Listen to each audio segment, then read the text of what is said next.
ਵਾਹਿਗੁਰੂ ਜੀ ਕਾ ਖਾਲਸਾ ਵਾਹਿਗੁਰੂ ਜੀ ਕੀ ਫਤਿਹ। ਸਤਿਗੁਰੂ ਸੱਚੇ ਪਾਤਸ਼ਾਹ ਦੀਨ ਦੁਨੀਆ ਦੇ ਮਾਲਕ ਸ੍ਰੀ ਗੁਰੂ ਗ੍ਰੰਥ ਸਾਹਿਬ ਜੀ ਦੀ ਪਾਵਨ ਪਵਿੱਤਰ ਚਰਨ ਸ਼ਰਨ ਵਿੱਚ ਜੁੜ ਬੈਠੇ ਗੁਰੂ ਸਵਾਰੇ ਸਤ ਸੰਗੀ ਜਨੋ, ਆਪ ਜੀ ਵੱਡ ਭਾਗੀ ਹੋ। ਸੱਚੇ ਪਾਤਸ਼ਾਹ ਜੀ ਦੀ ਹਜ਼ੂਰੀ ਵਿੱਚ ਪਹੁੰਚ ਕੇ ਆਪਣੇ ਜੀਵਨ ਦੀਆਂ ਅਮੋਲਕ ਮਿਲੀਆਂ ਹੋਈਆਂ ਘੜੀਆਂ ਨੂੰ ਸਫਲ ਕਰ ਰਹੇ ਹੋ। ਚੱਲਦੀ ਲੜੀਵਾਰ ਗੁਰੂ ਤੇਗ ਬਹਾਦਰ ਸਾਹਿਬ ਜੀ ਦੇ ਸ਼ਲੋਕਾਂ ਦੀ ਵਿਆਖਿਆ ਵਿੱਚ ਅੱਜ ਦੇ ਜੋ ਸ਼ਲੋਕ ਹਨ, ਇਹਨਾਂ ਵਿੱਚ ਹਜ਼ੂਰ ਨੇ ਬਚਨ ਕੀਤੇ ਕਿ ਜਿਸ ਪਰਮਾਤਮਾ ਨੇ ਤੈਨੂੰ ਸਭ ਤੋਂ ਪਹਿਲਾਂ ਅਮੋਲਕ ਤਨ ਸਰੀਰ ਦਿੱਤਾ ਹੈ, ਫਿਰ ਇਸ ਸਰੀਰ ਦਾ ਗੁਜ਼ਾਰਾ ਚਲਾਉਣ ਵਾਸਤੇ, ਸੰਸਾਰ ਵਿੱਚ ਰਹਿਣ ਵਾਸਤੇ ਤੇਰੇ ਵਾਸਤੇ ਧਨ ਦਾ ਵੀ ਪ੍ਰਬੰਧ ਕੀਤਾ ਔਰ ਕਈ ਪ੍ਰਕਾਰ ਦੀ ਸੰਪत्ति ਵੀ ਸੰਪੈ ਤੈਨੂੰ ਦਿੱਤੀ ਹੈ। ਹਰ ਪ੍ਰਕਾਰ ਦਾ ਸੁੱਖ ਇਸ ਧਰਤੀ ਤੇ ਬਣਾਇਆ ਹੈ ਔਰ ਬੜੇ ਹੀ ਸੁੰਦਰ ਧਾਮ ਮਕਾਨ ਰਹਿਣ ਵਾਸਤੇ ਦਿੱਤੇ। ਸੱਚੇ ਪਾਤਸ਼ਾਹ ਜੀ ਬਚਨ ਕਰਦੇ ਨੇ ਕਿ ਇਸ ਮਨ ਨੂੰ ਕਹੋ, ਇਸ ਮਨ ਨੂੰ ਸਮਝਾ, ਐਸੇ ਰਾਮ ਨੂੰ, ਐਸੇ ਪਰਮਾਤਮਾ ਨੂੰ ਫਿਰ ਤੂੰ ਸਿਮਰਦਾ ਕਿਉਂ ਨਹੀਂ? ਉਹਨੂੰ ਯਾਦ ਕਿਉਂ ਨਹੀਂ ਕਰਦਾ? ਉਹਦੇ ਨਾਲ ਸਨੇਹ ਕਿਉਂ ਨਹੀਂ ਕਰਦਾ? ਜੇ ਤੂੰ ਉਹਦੇ ਨਾਲ ਪਿਆਰ ਨਾ ਕੀਤਾ, ਜਿਸ ਨੇ ਤੈਨੂੰ ਇੰਨੇ ਸੁੱਖ, ਇੰਨੀ ਸੰਪत्ति, ਕਈ ਤਰ੍ਹਾਂ ਦਾ ਸਹਾਰਾ ਦਿੱਤਾ ਹੈ, ਤੇ ਫਿਰ ਤੂੰ ਰੱਬ ਦੇ ਘਰ ਵਿੱਚ ਬਾਬਰਾ ਗਿਣਿਆ ਜਾਏਗਾ। ਬਾਬਰੇ ਦੇ ਅਰਥ ਨੇ ਕਮਲਾ, ਔਰ ਡੋਲਣ ਤੋਂ ਬਿਨਾਂ ਤੇਰੇ ਪੱਲੇ ਕੁਝ ਨਹੀਂ ਰਹੇਗਾ, ਕਿਉਂਕਿ ਪਦਾਰਥ ਦੇ ਨਾਲ ਚਿੱਤ ਜੋੜਨ ਕਰਕੇ ਮਨ ਦੀ ਸਥਿਰਤਾ ਨਹੀਂ। ਜਿਵੇਂ ਦਾ ਸੁਭਾਅ ਇਹਨਾਂ ਪਦਾਰਥਾਂ ਦਾ ਹੈ, ਜਿਹੜਾ ਇਹਨਾਂ ਪਦਾਰਥਾਂ ਨਾਲ ਪਿਆਰ ਕਰਦਾ ਹੈ, ਉਸ ਪਦਾਰਥ ਦਾ ਸੁਭਾਅ ਪਦਾਰਥ ਦੇ ਪ੍ਰੇਮੀ ਵਿੱਚ ਸਮਾ ਜਾਂਦਾ ਹੈ।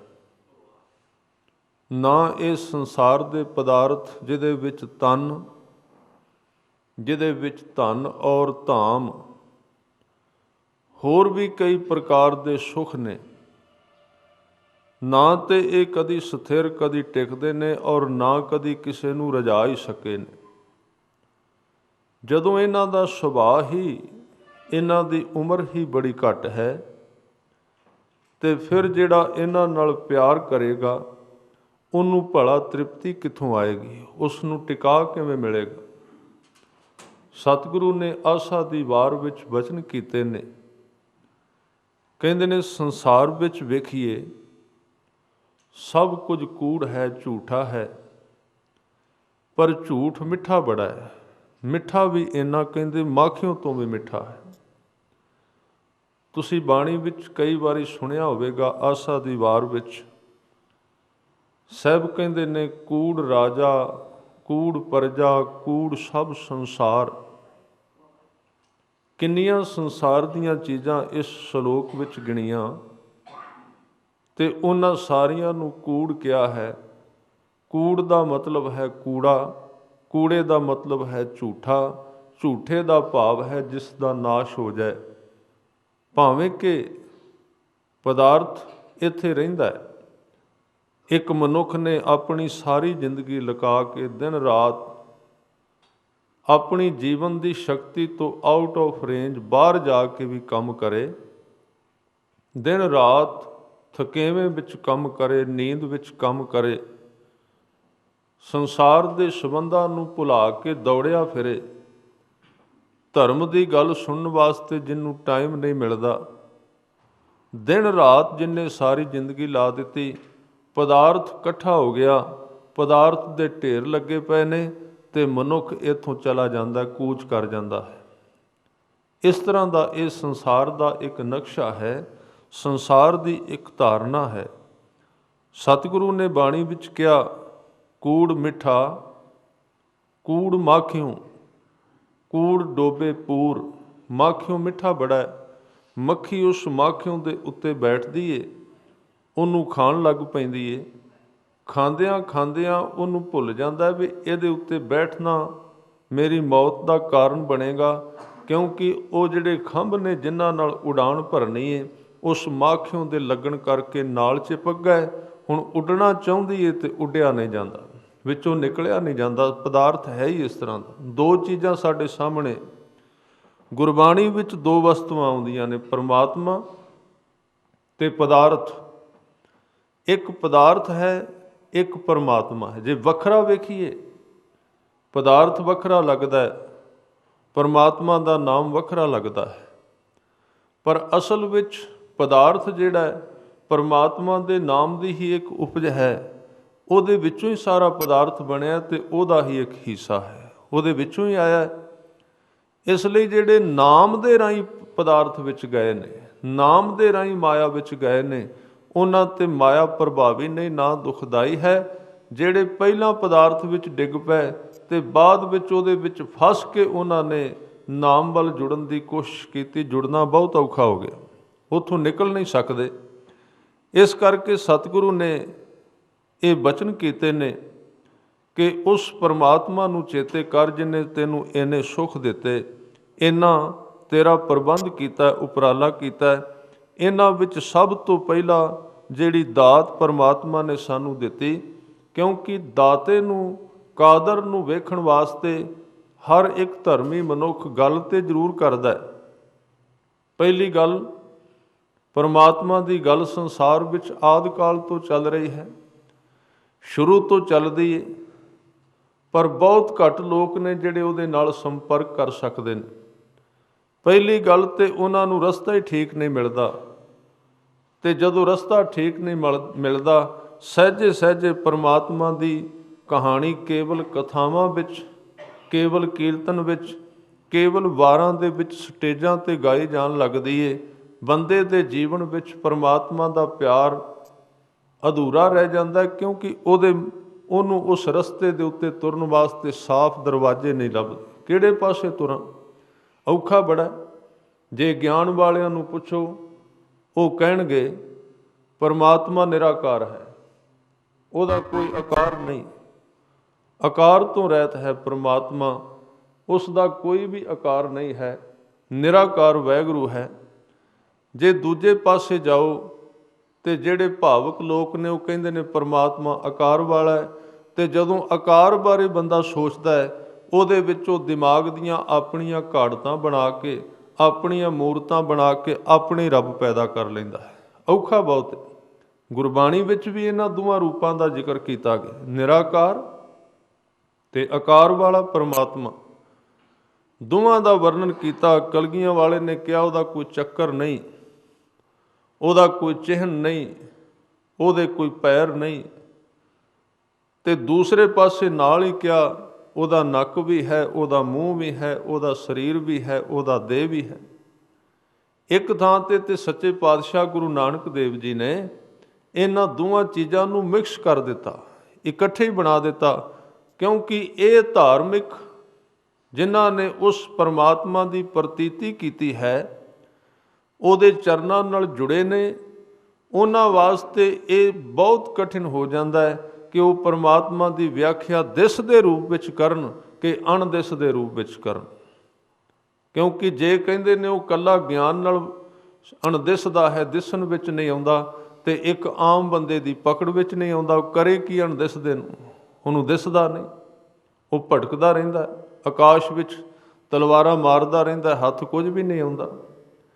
ਜੇ ਦੂਸਰੇ ਪਾਸੇ ਇਹ ਗੱਲ ਕਹਿੰਦੇ ਨੇ ਕਿ ਪਰਮਾਤਮਾ ਮੂਰਤੀਮਾਨ ਹੈ, ਉਹਦੀ ਇੱਕ ਤਸਵੀਰ ਵੀ ਹੈ, ਉਹਦਾ ਸਰੀਰ ਵੀ ਹੈ, ਤੇ ਸਰੀਰ ਦੀ ਦੁਨੀਆ ਵਿੱਚ ਫਸ ਕੇ ਮੂਰਤੀਆਂ ਦੀ ਦੁਨੀਆ ਵਿੱਚ ਫਸ ਕੇ ਉਹ ਅਕਾਲ ਪੁਰਖ ਅੰਦਰੋਂ ਨਿਕਲ ਜਾਂਦਾ ਹੈ, ਉਹ ਵੀ ਧਾਰਮਿਕ ਬੰਦਾ ਅਧੂਰਾ ਰਹਿ ਜਾਂਦਾ ਹੈ। ਗੁਰੂ ਸਾਹਿਬ ਨੇ ਦੋਵਾਂ ਨੂੰ ਇਕੱਠਾ ਕਰ ਦਿੱਤਾ। ਇਸ ਕਰਕੇ ਮੂਲ ਮੰਤਰ ਅੰਦਰ ਪਰਮਾਤਮਾ ਦਾ ਇੱਕ ਸਰੂਪ ਦੱਸਿਆ, ਜਿਹਦੇ ਵਿੱਚ ਸੱਚੇ ਪਾਤਸ਼ਾਹ ਜੀ ਕਹਿੰਦੇ ਨੇ, ਇੱਕ ਪਾਸੇ ਕਹਿੰਦੇ ਅਕਾਲ ਤੇ ਦੂਸਰੇ ਪਾਸੇ ਕਹਿੰਦੇ ਮੂਰਤ। ਮੂਰਤ ਦੇ ਤੱਤੇ ਨੂੰ ਸਿਹਾਰੀ ਹੈ। ਮੂਰਤ ਦਾ ਅਰਥ ਹੈ ਮੂਰਤੀ, ਤਸਵੀਰ। ਉਹਦੀ ਇੱਕ ਤਸਵੀਰ ਵੀ ਹੈ। ਦੋਵੇਂ ਇਕੱਠੇ ਕਰਨੇ ਪਏ, ਮਜਬੂਰੀ ਹੈ। ਗੁਰੂ ਗ੍ਰੰਥ ਸਾਹਿਬ ਵਿੱਚ ਬੜੇ ਥਾਵਾਂ ਤੇ ਆਇਆ ਹੈ। ਇੱਕੋ ਸ਼ਬਦ ਦੇ ਵਿੱਚ ਪਰਮਾਤਮਾ ਨੂੰ ਮੂਰਤੀਮਾਨ ਵੀ ਕੀਤਾ ਹੈ, ਉਹਦੀ ਤਸਵੀਰ ਵੀ ਦੱਸੀ, ਉਹਦਾ ਸਰੀਰ ਵੀ ਦੱਸਿਆ, ਉਹਦੀਆਂ ਅੱਖਾਂ ਵੀ, ਉਹਦੇ ਪੈਰ, ਹੱਥ, ਨੱਕ, ਸਭ ਕੁਝ ਕਿਹਾ। ਨਾਲ ਹੀ ਕਿਹਾ ਵੀ ਨਿਰਾਕਾਰ, ਅਕਾਲ ਦਿਸਣ ਵਿੱਚ ਨਹੀਂ ਆਉਂਦਾ। ਆ ਕੀਰਤਨ ਸੋਹਲੇ ਦੀ ਬਾਣੀ ਗੌੜੀ ਰਾਗ ਵਿੱਚ ਗੁਰੂ ਨਾਨਕ ਸਾਹਿਬ ਨੇ ਦੋਵਾਂ ਨੂੰ ਇੱਕੋ ਥਾਂ ਤੇ ਇਕੱਠੇ ਕਰ ਦਿੱਤਾ, ਕਿਉਂਕਿ ਇਹਨਾਂ ਦੋਵਾਂ ਨੂੰ ਨਾਲ ਲੈ ਕੇ ਤੁਰਨਾ ਪਏਗਾ। ਸਾਹਿਬ ਦੇ ਬਚਨ ਨੇ ਸਹਿਸ ਤਵ ਨੈਣ, ਨੈਣ ਕਹਿੰਦੇ ਨੇ ਅੱਖਾਂ ਨੂੰ। ਹੇ ਪਰਮਾਤਮਾ, ਹੇ ਪ੍ਰਭੂ, ਤੇਰੀਆਂ ਹਜ਼ਾਰਾਂ ਹੀ ਅੱਖਾਂ ਨੇ। ਨਨ ਨੈਣ ਹੈ ਤੋਹੇ ਕੋ। ਜਦੋਂ ਕਿਹਾ ਵੀ ਤੇਰੀਆਂ ਹਜ਼ਾਰਾਂ ਅੱਖਾਂ ਨੇ, ਨਾਲ ਦੱਸਣ ਵਾਲੇ ਨੂੰ ਜ਼ਰੂਰ ਸ਼ੰਕਾ ਜਾਗਿਆ, ਕਿਤੇ ਅੱਖਾਂ ਵਾਲਿਆਂ ਨਾਲ ਸਨੇਹ ਕਰਕੇ ਰੱਬ ਨੂੰ ਮਨੁੱਖ ਭੁੱਲ ਹੀ ਜਾਏ। ਇਸ ਕਰਕੇ ਨਾਲ ਕਹਿਣਾ ਪਿਆ, ਤੇਰੀ ਕੋਈ ਵੀ ਅੱਖ ਨਹੀਂ ਹੈ। ਇੱਕ ਪਾਸੇ ਕਿਹਾ ਹਜ਼ਾਰਾਂ ਅੱਖਾਂ ਤੇਰੀਆਂ, ਇੱਕ ਪਾਸੇ ਕਿਹਾ ਤੇਰੀ ਇੱਕ ਵੀ ਅੱਖ ਨਹੀਂ। ਸਹਿਸ ਤਵ ਨੈਣ, ਨਨ ਨੈਣ ਹੈ ਤੋਹੇ ਕੋ। ਸਹਿਸ ਮੂਰਤ ਨਨਾ ਇੱਕ ਤੋਹੀ। ਹਜ਼ਾਰਾਂ ਤੇਰੀਆਂ ਮੂਰਤਾਂ ਨੇ, ਪਰ ਤੇਰੀ ਕੋਈ ਵੀ ਮੂਰਤ ਨਹੀਂ ਹੈ। ਸਹਿਸ ਤਵ ਨੈਣ ਨਨ ਨੈਣ ਹੈ ਤੋਹੇ ਕੋ। ਸਹਿਸ ਮੂਰਤ ਨਨਾ ਏਕ ਤੋਹੀ। ਸਹਿਸ ਪਦ ਬਿਮਲ ਨਨ ਏਕ ਪਦ ਗੰਧ ਬਿਨ। ਸਹਿਸ ਤਵ ਗੰਧ ਇਵ ਚਲਤ ਮੋਹੀ। ਸੱਚੇ ਪਾਤਸ਼ਾਹ ਗੁਰੂ ਨਾਨਕ ਦੇਵ ਜੀ ਕਹਿੰਦੇ, ਤੇਰੇ ਪੈਰ ਹਜ਼ਾਰਾਂ ਨੇ, ਹਜ਼ਾਰਾਂ ਪੈਰਾਂ ਨਾਲ ਤੂੰ ਤੁਰਨਾ, ਪਰ ਤੇਰਾ ਕੋਈ ਪੈਰ ਨਹੀਂ।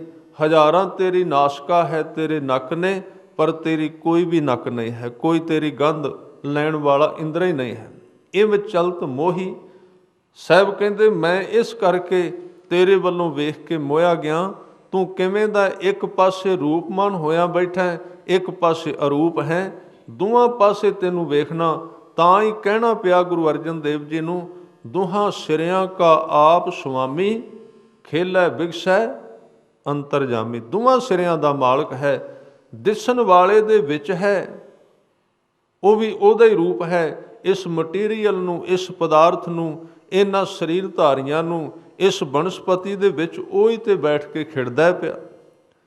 ਇਹ ਰੂਪ ਦੱਸੇ ਪਰਮਾਤਮਾ ਦੇ, ਤਾਂ ਕਿ ਸੌਖਾ ਹੋ ਜਾਏ, ਮਨੁੱਖ ਦਾ ਰਸਤਾ ਬਣੇ, ਉਹ ਕਿਸੇ ਦਾ ਧਿਆਨ ਕਰ ਸਕੇ, ਕਿਸੇ ਨਾਲ ਪ੍ਰੇਮ ਕਰ ਸਕੇ। ਤਾਂ ਸਤਿਗੁਰੂ ਨੇ ਦੋਵਾਂ ਨੂੰ ਇਕੱਠੇ ਕਰ ਦਿੱਤਾ, ਇੱਕੋ ਥਾਂ ਤੇ ਖੜਾ ਕਰ ਦਿੱਤਾ। ਇਸ ਕਰਕੇ ਕਹਿੰਦੇ ਨੇ, ਗੁਰਬਾਣੀ ਦੇ ਵਿੱਚ ਕਾਦਰ ਨੂੰ ਵੇਖਣ ਤੋਂ ਪਹਿਲਾਂ ਕੁਦਰਤ ਦੀ ਗੱਲ ਆਉਂਦੀ ਹੈ। ਕੁਦਰਤ ਦੇ ਵਿੱਚ ਉਹ ਵਸਿਆ ਹੋਇਆ। ਅੱਜ ਦੇ ਸ਼ਬਦ ਵਿੱਚ ਗੁਰੂ ਤੇਗ ਬਹਾਦਰ ਸਾਹਿਬ ਪਾਤਸ਼ਾਹ ਜੀ ਨੇ ਇਹ ਬਚਨ ਕੀਤੇ ਨੇ, ਪਦਾਰਥ ਵਿੱਚੋਂ ਉਸ ਨੂੰ ਲੱਭ। ਬੜਾ ਅਨੋਖਾ ਪ੍ਰਯੋਗ, ਅਨੋਖਾ ਵੀ ਹੈ, ਔਖਾ ਵੀ ਹੈ, ਪਰ ਹੈ ਇਹੀ ਕੰਮ ਦੇਣ ਵਾਲਾ। ਗੁਰੂ ਸਾਹਿਬ ਕਹਿ ਰਹੇ ਨੇ ਨਾ, ਤਨ ਵਿੱਚ ਵੇਖ ਆਪਣੇ ਵਿੱਚ। ਤਨ ਪਦਾਰਥ ਹੈ। ਸਰੀਰ ਵੱਲ ਅਸੀਂ ਵੇਖਦੇ ਹਾਂ, ਤੇ ਜਦੋਂ ਸਰੀਰ ਦੇ ਅੰਦਰ ਝਾਤੀ ਮਾਰੀਏ, ਗੁਰੂ ਤੇਗ ਬਹਾਦਰ ਸਾਹਿਬ ਕਹਿੰਦੇ ਨੇ, ਤਨ ਤੈਨੂੰ ਉਹਨੇ ਦਿੱਤਾ ਤੇ ਤਨ ਦੇ ਵਿੱਚ ਸਮਾਇਆ ਹੋਇਆ, ਤੇਰੇ ਸਰੀਰ ਵਿੱਚ ਬੈਠਾ।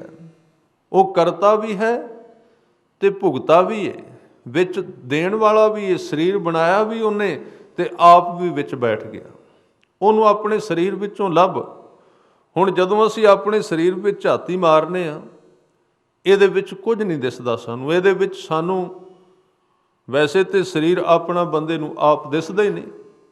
ਤਾਂ ਹੀ ਤੇ ਸ਼ੀਸ਼ਾ ਇਜਾਦ ਕੀਤਾ ਬੰਦੇ ਨੇ, ਸ਼ੀਸ਼ਾ ਬਣਾਇਆ ਇਸ ਧਰਤੀ ਤੇ ਆਪਣਾ ਚਿਹਰਾ ਵੇਖਣ ਵਾਸਤੇ।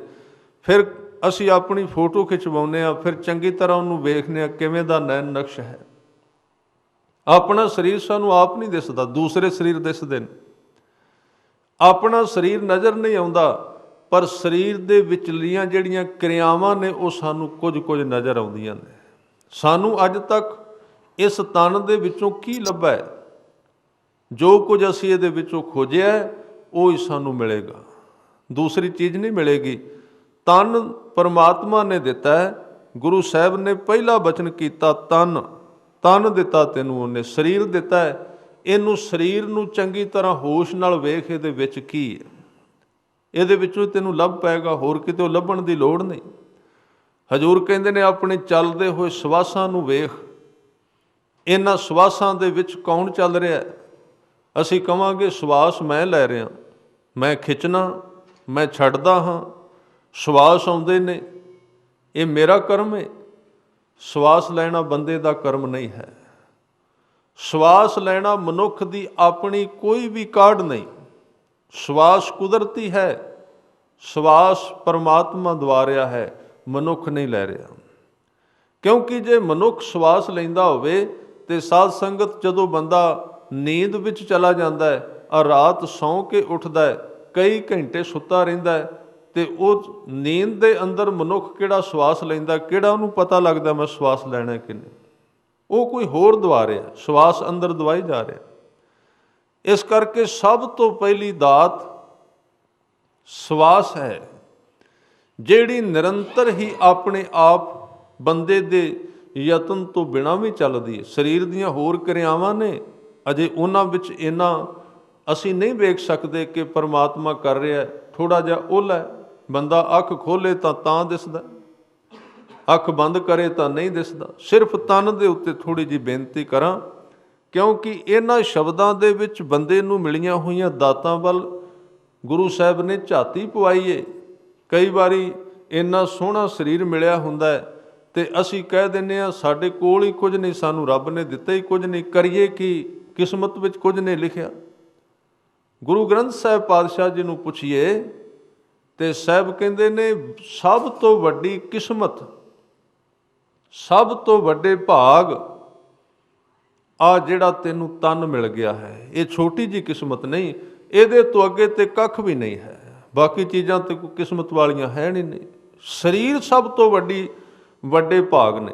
ਬਾਣੀ ਦੇ ਅਨੇਕ ਸ਼ਬਦ ਪੜ੍ਹ ਕੇ ਵੇਖੋ, ਆ ਛੋਟਾ ਜਿਹਾ ਸ਼ਬਦ ਪੜ੍ਹੀਏ ਜਿਹੜਾ ਪ੍ਰਚਲਿਤ ਹੈ, ਗੁਰੂ ਅਰਜਨ ਦੇਵ ਜੀ ਦੀ ਬਾਣੀ ਹੈ। ਸਾਹਿਬ ਕਹਿੰਦੇ ਨੇ ਭਈ ਪ੍ਰਾਪਤ ਮਾਨੁਖ ਦੇ ਹੁਰੀਆ। ਪ੍ਰਾਪਤ ਦੇ ਅਰਥ ਨੇ ਪ੍ਰਾਪਤੀ ਬੜੀ ਵੱਡੀ, ਬੜੇ ਵੱਡੇ ਭਾਗ ਨੇ। ਇਹ ਭਾਗ ਤੋਂ ਬਿਨਾਂ ਪ੍ਰਾਪਤ ਹੀ ਨਹੀਂ ਹੈ। ਹੋਰ ਥਾਵਾਂ ਤੇ ਬਚਨ ਆਏ, ਗੁਰ ਸੇਵਾ ਤੇ ਭਗਤ ਕਮਾਈ, ਤਬ ਇਹ ਮਾਨਸ ਦੇਹੀ ਪਾਈ। ਸਰੀਰ ਬੜਾ ਕੀਮਤੀ ਹੈ ਔਰ ਬੜੇ ਹੀ ਵੱਡੇ ਮਾਨਸ ਜਨਮ ਪੁੰਨ ਫਲ ਪਾਇਓ। ਵੇਖੋ ਗੁਰੂ ਸਾਹਿਬ ਹੋਰ ਕਹਿ ਰਹੇ ਨੇ, ਜੋਤਸ਼ੀ ਹੋਰ ਕਹਿ ਰਿਹਾ ਹੈ, ਫਰਕ ਬੜਾ ਹੈ। ਹੱਥ ਵੇਖਣ ਵਾਲਾ ਹੋਰ ਕਹਿੰਦਾ ਹੈ, ਉਹ ਹੱਥ ਦੇ ਉੱਤੇ ਲਕੀਰ ਵਹਿੰਦਾ ਤੇ ਕਹਿੰਦਾ ਤੇਰੇ ਭਾਗ ਵਿੱਚ ਕੁਝ ਨਹੀਂ, ਮਾਇਆ ਆਈ ਪਰ ਚਲੀ ਗਈ, ਤੂੰ ਗਰੀਬ ਹੋ ਗਿਆ। ਸੱਚੇ ਪਾਤਸ਼ਾਹ ਕਹਿੰਦੇ ਨੇ ਹੱਥ ਵੇਖਣ ਵਾਲਿਆ ਤੂੰ ਇਹਨੂੰ ਇਹ ਵੀ ਦੱਸ ਦੇ ਹੱਥ ਕਿਹਨੇ ਬਣਾਇਆ, ਕਿੰਨਾ ਕੀਮਤੀ, ਜਿਹਦੇ ਉੱਤੇ ਤੂੰ ਵੇਖੀ ਜਾਂਦਾ। ਹੱਥ ਤੇ ਹੈ ਨਾ, ਜਿਹਨੇ ਹੱਥ ਬਣਾਇਆ ਉਹਨੇ ਕਿਸਮਤ ਵੀ ਬਣਾਈ ਏ। ਤੇ ਕਿਸੇ ਨੇ ਤਾਂ ਹੀ ਬਹੁਤ ਸੁੰਦਰ ਬਚਨ ਕੀਤੇ ਨੇ, ਕਹਿਣ ਲੱਗੇ ਲਕੀਰਾਂ ਨਾਲ ਕਿਸਮਤ ਦਾ ਸੰਬੰਧ ਨਹੀਂ, ਉਹ ਤੇ ਕਿਸਮਤ ਦੀ ਪਰਛਾਵਾਂ ਹੈ। ਕਿਸਮਤ ਤੇ ਉਹਨਾਂ ਦੀ ਵੀ ਹੁੰਦੀ ਹੈ ਜਿਨ੍ਹਾਂ ਦੇ ਹੱਥ ਵੀ ਕੋਈ ਨਹੀਂ ਹੁੰਦੇ। ਇੱਕ ਬੰਦੇ ਦਾ ਹੱਥ ਨਾ ਹੋਵੇ, ਕਿਸਮਤ ਤੇ ਉਹਨਾਂ ਦੀ ਵੀ ਹੈ, ਭਾਗ ਤੇ ਉਹਨਾਂ ਦੇ ਵੀ ਨੇ। ਇਸ ਕਰਕੇ ਸਭ ਤੋਂ ਵੱਡੀ ਨਿਆਮਤ ਮਨੁੱਖ ਦਾ ਤਨ ਹੈ, ਉਹਦਾ ਸਰੀਰ ਉਹਨੂੰ ਮਿਲਿਆ। ਇਹਦੇ ਤੋਂ ਅੱਗੇ ਇਹਦੇ ਇੱਕ ਇੱਕ ਇੰਦਰਾ ਬੜਾ ਕੀਮਤੀ ਹੈ। ਇੱਕ ਇੱਕ ਸਰੀਰ ਦਾ ਅੰਗ ਅੱਖ ਹੈ, ਅੱਖ ਬੜੀ ਕੀਮਤੀ ਹੈ। ਅੱਖ ਵਿੱਚ ਵੇਖਣ ਦੀ ਸ਼ਕਤੀ ਹੈ। ਕੰਨ ਨੇ ਕੰਨਾਂ ਦੇ ਵਿੱਚ ਸੁਣਨ ਦੀ ਸਰੋਤ ਸ਼ਕਤੀ ਪਾਈ ਪਰਮਾਤਮਾ ਨੇ, ਬੜੀ ਕੀਮਤੀ ਹੈ। ਰਸਨਾ ਹੈ, ਰਸਨਾ ਬੋਲਦੀ ਏ। ਇਹਦੇ ਅੰਦਰ ਦਿਮਾਗ ਪਾਇਆ ਹੈ, ਦਿਮਾਗ ਸਾਰੇ ਹੀ ਸਰੀਰ ਦਾ ਕੰਟਰੋਲ ਰੱਖਦਾ ਹੈ, ਹਰ ਇੱਕ ਇੰਦਰੇ ਦਾ, ਇੱਕ ਇੱਕ ਅੰਗ ਨੂੰ ਪਕੜ ਕੇ ਰੱਖਦਾ, ਚਲਾਉਂਦਾ ਹੈ। ਕਿਸੇ ਨੂੰ ਬੰਦ ਕਰਨਾ ਹੈ, ਕਿਸੇ ਨੂੰ ਚਲਾਉਣਾ ਹੈ। ਅੱਖ ਖੋਲ੍ਹਣੀ ਹੈ ਕਿ ਬੰਦ ਕਰਨੀ ਹੈ, ਕੰਨ ਸੁਣਨ ਲਈ ਲਾਉਣੇ ਨੇ ਕਿ ਨਹੀਂ ਲਾਉਣੇ। ਇਹ ਕਿੰਨੀਆਂ ਅਮੋਲਕ ਦਾਤਾਂ ਨੇ, ਪਰ ਇਹ ਕਦੋਂ ਦਿਸਣਗੀਆਂ? ਸੱਚੇ ਪਾਤਸ਼ਾਹ ਗੁਰੂ ਤੇਗ ਬਹਾਦਰ ਸਾਹਿਬ ਕਹਿੰਦੇ ਨੇ ਤਨ ਧਨ ਜੇ ਤੋ ਕਉ ਦਿਓ ਤਾਂ ਸਿਓ ਨਿਹੋ ਨਾ ਕੀਨ। ਉਹਨੂੰ ਸਿਮਰਨ, ਉਹਦਾ ਨਾਮ ਜਪ ਤੈਨੂੰ ਇਹਦੇ ਵਿੱਚੋਂ ਹੀ ਬੜਾ ਕੁਝ ਦਿਸਣਾ ਸ਼ੁਰੂ ਹੋ ਜਾਏਗਾ। ਬਾਹਰ ਜਾਣ ਦੀ ਤੇ ਲੋੜ ਹੀ ਨਹੀਂ, ਤੂੰ ਤੇ ਬਾਦਸ਼ਾਹ ਹੈ। ਤੇਰੇ ਕੋਲ ਤੇ ਬੜੀ ਵੱਡੀ ਦਾਤ ਹੈ। ਸਰੀਰ ਦੇ ਵਿੱਚ ਝਾਤੀ ਪਾਏਗਾ, ਇਹ ਹੀਰਿਆਂ ਤੇ ਜਵਾਹਰਾਤਾਂ ਦੀ ਖਾਣ ਦਿਸਣੀ ਸ਼ੁਰੂ ਹੋ ਜਾਏਗੀ। ਇਸ ਲਈ ਉਹ ਬੇਪਰਵਾਹ ਹੋ ਗਏ। ਉਹਨਾਂ ਦਾ ਝੋਰਾ ਖਤਮ ਹੋ ਗਿਆ ਜਿਹੜੇ ਨਾਮ ਨਾਲ ਜੁੜੇ। ਜਿਨ੍ਹਾਂ ਨੇ ਨਾਮ ਨਾਲ ਸੁਰਤ ਜੋੜੀ, ਉਹਨਾਂ ਆਪਣੇ ਸਰੀਰ ਵੱਲ ਹੀ ਵੇਖਿਆ ਤੇ ਇੰਨੇ ਧੰਨਵਾਦ ਵਿੱਚ ਭਰੇ ਗਏ, ਇੰਨੇ ਸਬਰ ਵਿੱਚ ਭਰੇ ਗਏ ਕਿ ਪਰਤ ਕੇ ਉਲਾਮਾ ਦੇਣ ਦੀ ਗੁੰਜਾਇਸ਼ ਹੀ ਨਾ ਰਹੀ ਵੀ ਮੇਰੇ ਕੋਲ ਕੁਝ ਨਹੀਂ ਹੈ। ਇੱਕ ਬਾਦਸ਼ਾਹਤ ਮਿਲੀ ਉਹਨਾਂ ਨੂੰ ਨਾਮ ਦੇ ਵਿੱਚੋਂ, ਤ੍ਰਿਪਤੀ ਆ ਗਈ ਤੇ ਹੀਰਿਆਂ ਦੀ ਖਾਣ ਉਹਨੂੰ ਅੰਦਰੋਂ ਮਿਲ ਗਈ। ਸਰੀਰ ਦੀਆਂ ਦਾਤਾਂ ਵੱਲ ਧਿਆਨ ਪੈਂਦਿਆਂ ਸਾਰ ਉਹਦਾ ਮਨ ਧੰਨਵਾਦ ਨਾਲ ਭਰਿਆ ਗਿਆ। ਇਸ ਕਰਕੇ ਕਹਿ ਰਹੇ ਨੇ ਕਿ ਸਰੀਰ ਵੱਲ ਝਾਤੀ ਪਾ, ਬੜੀ ਵੱਡੀ ਦਾਤ ਹੈ। ਸਰੀਰ ਅਮੋਲਕ ਹੈ। ਜਪਜੀ ਸਾਹਿਬ ਦੇ ਵਿੱਚ ਇਹ ਅਮੁੱਲਤਾ ਦਾ ਜਿਹੜਾ ਜ਼ਿਕਰ ਹੈ ਗੁਰੂ ਨਾਨਕ ਸੱਚੇ ਪਾਤਸ਼ਾਹ ਜੀ ਨੇ ਕੀਤਾ। ਸਾਹਿਬ ਕਹਿੰਦੇ ਨੇ ਅਮੁੱਲ ਗੁਣ ਕਿੰਨਾ ਕੁਝ ਅਮੁੱਲ ਹੈ ਜੋ ਮੁੱਲ ਤੋਂ ਰਹਿਤ ਤੇ ਮਨੁੱਖ ਦੀ ਦੇਹ ਦੇ ਵਿੱਚ, ਇਹਦੇ ਜੀਵਨ ਦੇ ਵਿੱਚ, ਪਰ ਕਦੀ ਜਾਗ ਕੇ ਪਰਤ ਕੇ ਵੇਖਦਾ ਨਹੀਂ। ਅਮੁੱਲ ਗੁਣ ਅਮੁੱਲ ਵਪਾਰ, ਅਮੁੱਲ ਵਪਾਰੀਏ ਅਮੁੱਲ ਭੰਡਾਰ।